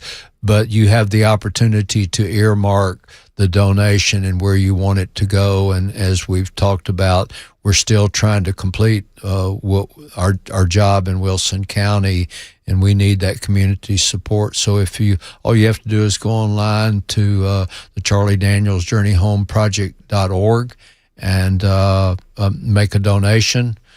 Fill in the blank where it says where you want the donation to go, and that will go directly to Shield 616 in partnership with. How much does one of these things cost? They're around $2,600 for one vest. Ooh. So our mission now, we've completed the patrol unit. Yeah. What we're wanting to do now is it's a big concern. Obviously, it's so much of a nonpartisan issue, and at a time when, gosh, you're in the line of fire of the division of the country. The one thing that's so important, and the officer that we all love is the SRO officer at our children's schools, and so that's the next hurdle that we have, is we want to get vests on all the SROs in Wilson County, and we're going to need help. What a great thing you're doing! I love what you do. And do you mind if I ask how old you are? How old am I? Yeah. Next month, this month, I'll be 76 years old. I want to be you when I grow up. I want to be you when I grow up. No, you don't. And I do, man, because you're doing some great things at any age. You're doing a great thing. 2025 was a hard year for me. I lost a lot of friends in 2025 and had a couple accidents. But you know what? Charlie was a hard worker, and he embellished that, and we took it on, and I have every intention of doing this the rest of my life. You're so amazing. David Corlew, thank you very much for joining us, and I myself will be making a donation. As you know, I live in Wilson County, love our law enforcement, not only in Wilson County, but everywhere, and so I'll be making a donation. And Charlie Daniels, is it Charlie Daniels Journey Home Project.org? Is that yes, what it sir. is? Yes, all right. We'll talk to you again soon, you. David. God bless. And very good. It is 8:26, and Joan's got the news coming up at 8:30. Joan. Yeah, we'll tell you about a local woman who has just pleaded guilty to threatening a federal official. We'll tell you what that's all about coming up at 8:30 on Super Talk 99.7 WTN.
Good morning, 8:31. I'm Joan Jones with your top stories. A Murfreesboro woman who threatened the life of U.S. Senator Marsha Blackburn has pleaded guilty. Police say 22-year-old Penelope Convertino left a voicemail that said she would shoot Blackburn on national TV.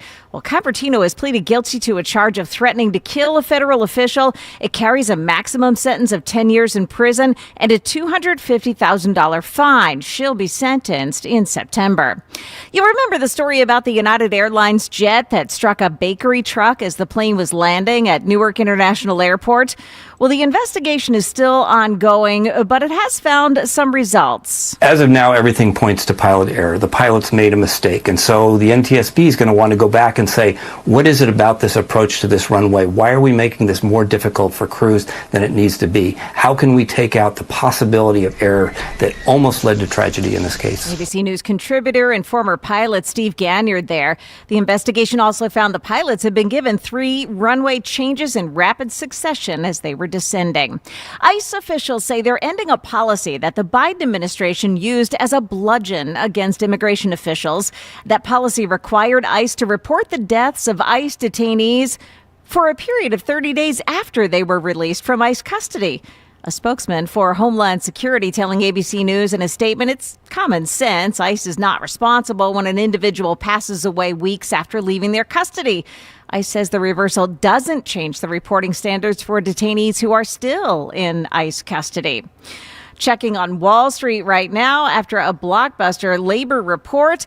Dow Jones Industrial starting off 32 points higher. The Nasdaq still down 277. S&P 500 index is up. Make that is down 44 points at this point. That's the latest news. We've got your traffic and weather next. I'm Joan Jones, WTN News. Thank you, Joan. 8:33, Super Talk 99.7. Dan Mandis here. Excuse me. Dan Mandis here for my friends at Stoltz Co., a great Tennessee company.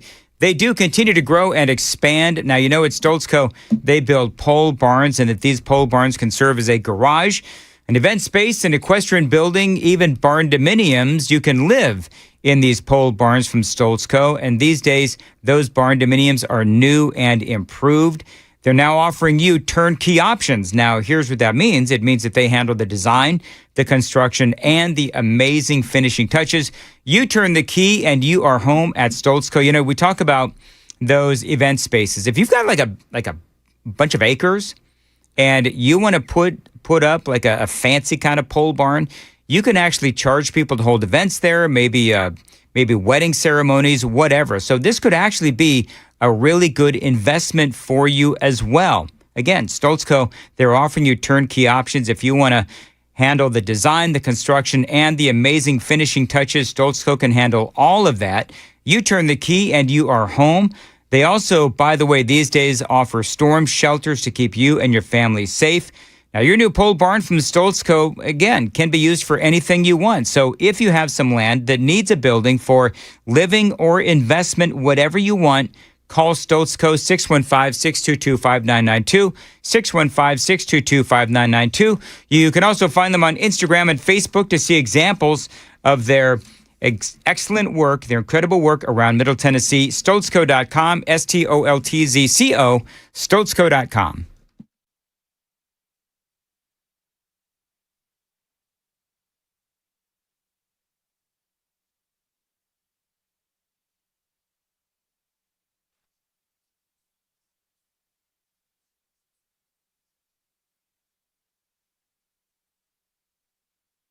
So I'm just checking out all the deals over at dtmccalls.com. There is a lot. Best brands, great prices, and rebates as well.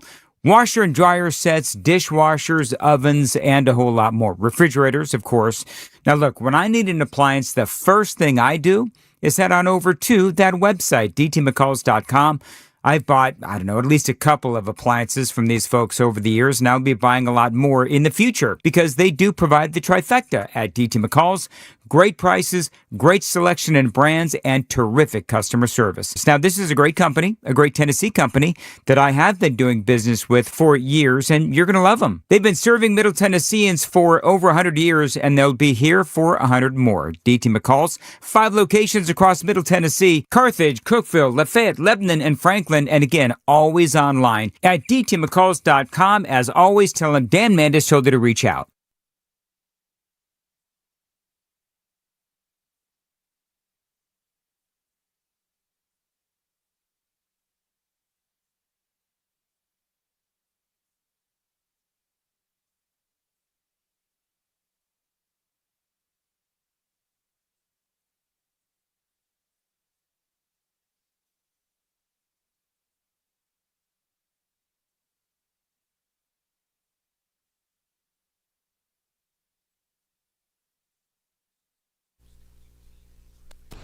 You got an accident on 65 South at I-24 North in Talbot's Corner. Watch it on I-840 westbound in Blackman. There's an accident just past I-24. In Woodbine, I-24 eastbound at I-440. That's an accident scene as well. And one in Crest Ridge, Powell Avenue at Old Powell Avenue. Traffic every 10 minutes every morning on Super Talk 99.7 WTN.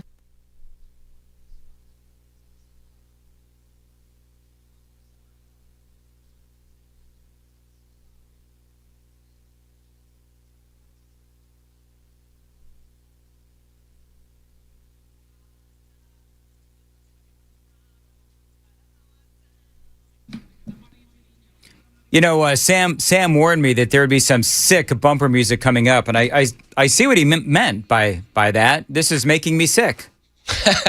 Throwing down the hot beats.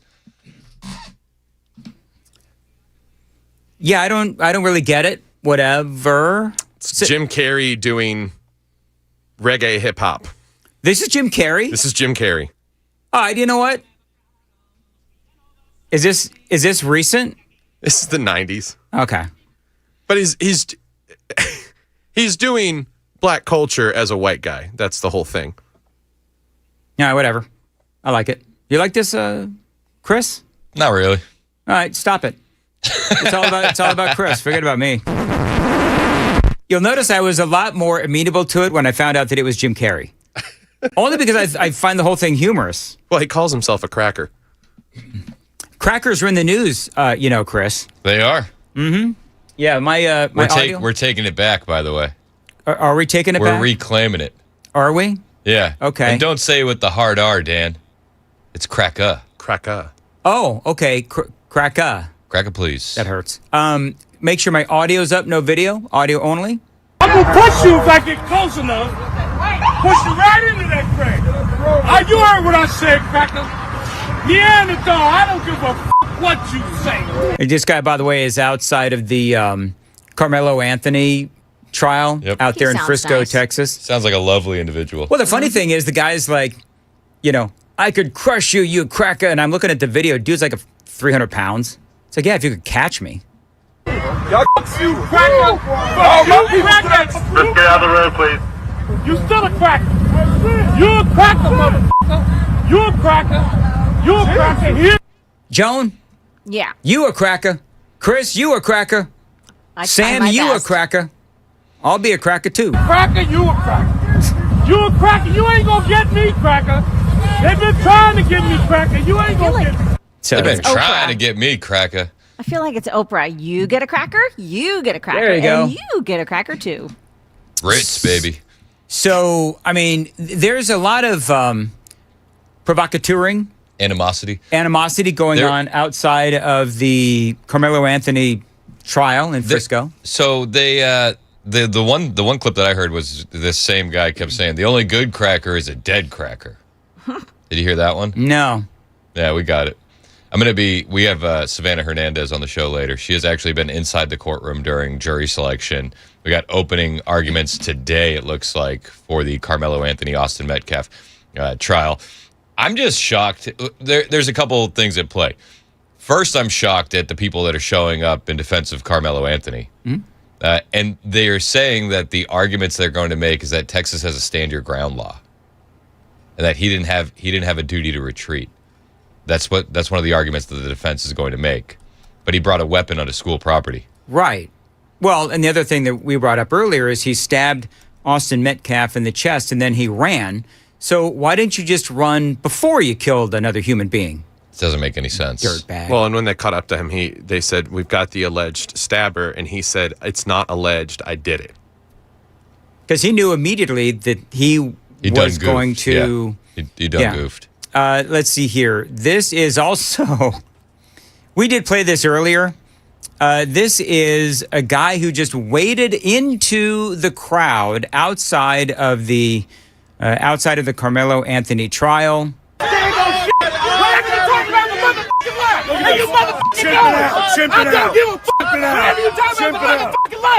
So, I mean, clearly the guy is just going crazy. What he did was this guy is a provocateur, and Jake Lang. That was Jake Lang. So he has been He's the guy that goes up to the Muslim rallies with a Quran full of bacon. Like he's an intentional. Oh, that's the guy. So this Gotcha. guy, yeah, because we talked about this earlier, Joan, where I said, dude, you're provoking this. And he's got his right to do whatever it is he wants to. He's not threatening anybody. I mean, he's doing this, and he's making a lot of money doing this. Is he? Like, and I don't know how much it helps the conservative cause. Well, I don't claim him as a conservative. Are people claiming him as a conservative? Yep. He burns Qurans in Minnesota and Michigan. Well, I'm a conservative, and I don't claim him on my side. Which, again, like, I think... But he's, again, right to his free speech, whatever. He has his right to do it. I just don't know how that actually helps us It at all. doesn't help us. Well, okay, you know what? It helps to bring out the worst in the other side. That's all he's doing. You know what? Do I have to replay the first one with the dude saying the only good cracker is a dead cracker? They don't need help bringing out their worst. They're clearly the worst as is, but I wonder if then you said it doesn't help our side, Jake Lang. Yep. So I wonder if Jake Lang is actually a Democrat pretending to be a conservative. So these are the conversations that happen online, and it wouldn't shock me at all. Like I'm not there completely, but even I got a text from 9105 said that dude is a Fed. It's hurting the cause, and it's like this conversation is prevalent online. That Jake Lang is not there to make a statement for the conservative movement. He's there to actually hurt the conservative movement, which I think you can absolutely argue. Now, I don't know if he's getting paid. I don't have any receipts, but he's always able to show up just where he needs to be to do the most outlandish things. It wouldn't shock me. Got arrested, held in contempt of court in Clarksville over the Chud the Builder preliminary hearing. Somebody is saying, wouldn't it be funny if all the white people started throwing crackers at the crowd?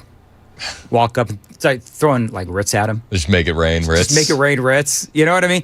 Like, we talked about this earlier, and maybe there's a different connotation, but when they call you if you're a white person and a black person calls you a cracker, there has nothing to do with Ritz or saltines. It has to do with the crack of a whip on the slaves, I guess, is what it's supposed to, be emblematic of. I don't care. Like, does that offend you? No. Like, whatever. I don't think any of my ancestors owned slaves. No, my family certainly could not. They couldn't barely afford a home. Yeah. So, I mean, it's just stupid. It is stupid. It is, and their behavior is stupid. Their behavior is abhorrent. TB, he is the new Ray Epps. He might be. I don't know. Yeah, 9105, it is hurting the cause. Yep. So there you go. Yeah, I'm a conservative. I don't claim Jake Lang on my side.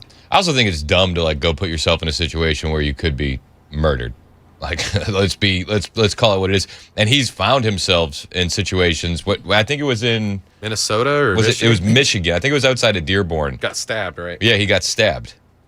It's like, dude, you're just kind of you're being an idiot. Here's the deal. Just like Chud the Builder, this is like lowest common denominator. I have no other skills in my life other than doing this. And that's how I feel. And people may disagree with me. And again, they've got every right to do what it is that they're doing. But I mean, dude, go to a trade school. You know what I mean? Yeah. He was at January 6th. He was one of the pardoned rioters. 3485 said he's like the Southern Poverty Law Center. Like, he feels like he's one of those guys. Like, those are the people that are funding you. Yeah. Because you make us all look terrible. There was a story I heard. Did you hear the latest on the Southern Poverty Law Center? Oh, I heard it just coming in. And apparently they're finding out even more about what the Southern Poverty Law Center donated to. They actually donated money so that the KKK could buy some of their materials that they would use at their rallies. I mean, like the robes and stuff. Oh, they were buying the actual robes? That's what the story that I heard. They were footing the dry cleaning bill? They're buying robes. They were actually like $400 million buying robes and stuff. It is the Southern Poverty Law Center. If there's anybody who still has any doubt as to what the Southern Poverty Law Center was doing, ginning up the hate that they could then call out to remain relevant, this story, and I'll find it for you because I pulled it up. You pulled it up? Go ahead, it's Sam. CBS News. It's apparently part of the indictment that the SPLC allegedly provided funds that were used to purchase materials for making the Ku Klux Klan robes and hoods. So they didn't just buy the robes and hoods; they had custom made. They bought the scissors to cut the holes in. They were paying the white supremacist seamstress. Hey, yo, Jeremy, hold that pose. We're gonna get your inseam. Okay, we're gonna work your way up to the armpits. That's got to be a niche job, being the white supremacist seamstress. White supremacist. So what do they do, Joan? You're a female. So what would they do? Just Oh my gosh. Get the bed sheets and just start sewing, or how does that work? When you're done with that, can you explain how to make butter as well? Yeah. Clear. And maybe some bread. I can give you bread recipes as well. What do you think I am? Now I'm fascinated. What do you do? Like, are those if you want to wear like a robe or like a KKK robe? How does that work? Do you just is it like a makeshift bed sheet, or what is it? I feel like Sam, you're laughing at me. I'm asking a serious. Nobody on this segment knows what it is. I feel like, and to be fair, I've never dove down this rabbit hole about how to make myself a white robe. But I feel like you could save a lot of time and money if you went to like a graduation store and you wanted the white graduation robe, and then you only really have to worry about the hood. Yeah. Oh my gosh, guys, online I looked it up because I'm not at work, so it's not going to really ding me at all. But I Jones on Etsy looking up KKK uniforms. How to make a KKK robe? Honestly, there's a website, Creating a KKK Hoodie, a step-by-step guide. Oh my gosh! No, I'm not kidding. Guarantee you search that website to its origin, and some leftist bought the domain. Perfect for Halloween costumes or historical reenactments. Oh my gosh. Or the Southern Poverty Law Center. That, or they just raided Bed Bath & Beyond. Because they have KKK robes? Because they have sheets. Oh. Lots of white sheets. I don't go to Bed Bath & Beyond for my white sheets. I go for my scented candles. Chris? I don't go at all. You don't? I'd be willing to bet that the KKK does not go to BBB for their sheets. But they can go to Etsy because Etsy also has a selection. One time I was in a Bed Bath & Beyond with Virginia, and I was very bored, and I ended up falling. You want to hear this story? Yeah. So you ever do the thing with the cart where you hop on it and you ride it like a scooter? Yes. Okay, so I was bored. Like, I was bored out of my mind because I'm like, more throw You sound pillows. like a child and not a husband. So yeah, it's a fact check true. So I'm going around with this cart, and I just did not want to be there. So I decided to scooter this thing, right? I went to hop up, but the Bed Bath & Beyond carts, they don't have that lower rack. Yeah. So when I went to put my feet on that lower rack, it wasn't there, and the cart just 12 o'clocked. And I went full Superman stretch out and just slammed down on the ground. But I tell you what, I was up before I fell, Dan, and then my knuckles were bloody. And I come around the corner, and I'm like, I'm hurt. And my wife's like, what happened? I'm like, I fell. She's like, you fell? I was like, I just fell down. I'm fine.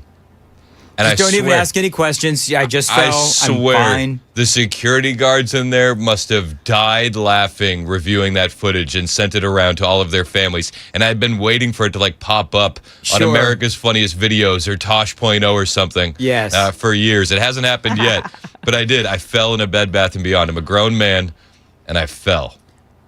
Bed Bath & Beyond lost me when they started coming out with food-scented candles. But it wasn't like any good food, like, I don't know, key lime pie. They had a candle that was Doritos. Now, why in God's green earth? Why? Yeah. Doritos are the worst smelling food, I think, in the history of bad smelling food. No. Oh, yeah. No? No, there's actually a viral, I think it's Finnish or Norwegian canned fish that people have been ordering. Okay, why do people want bad smelling candles? Is, I guess what my question would be. I mean, if you turn it into a candle, it'd make a house inhabitable. It's a real food, and people are ordering it so that they can film themselves trying to eat it, because just opening it makes you want to lose your lunch. Okay, here's the thing. If you got squatters in your house, all you got to do is buy a bunch of those candles and light them in the house. Right? It's a lot cheaper than the lawyers after you shoot them.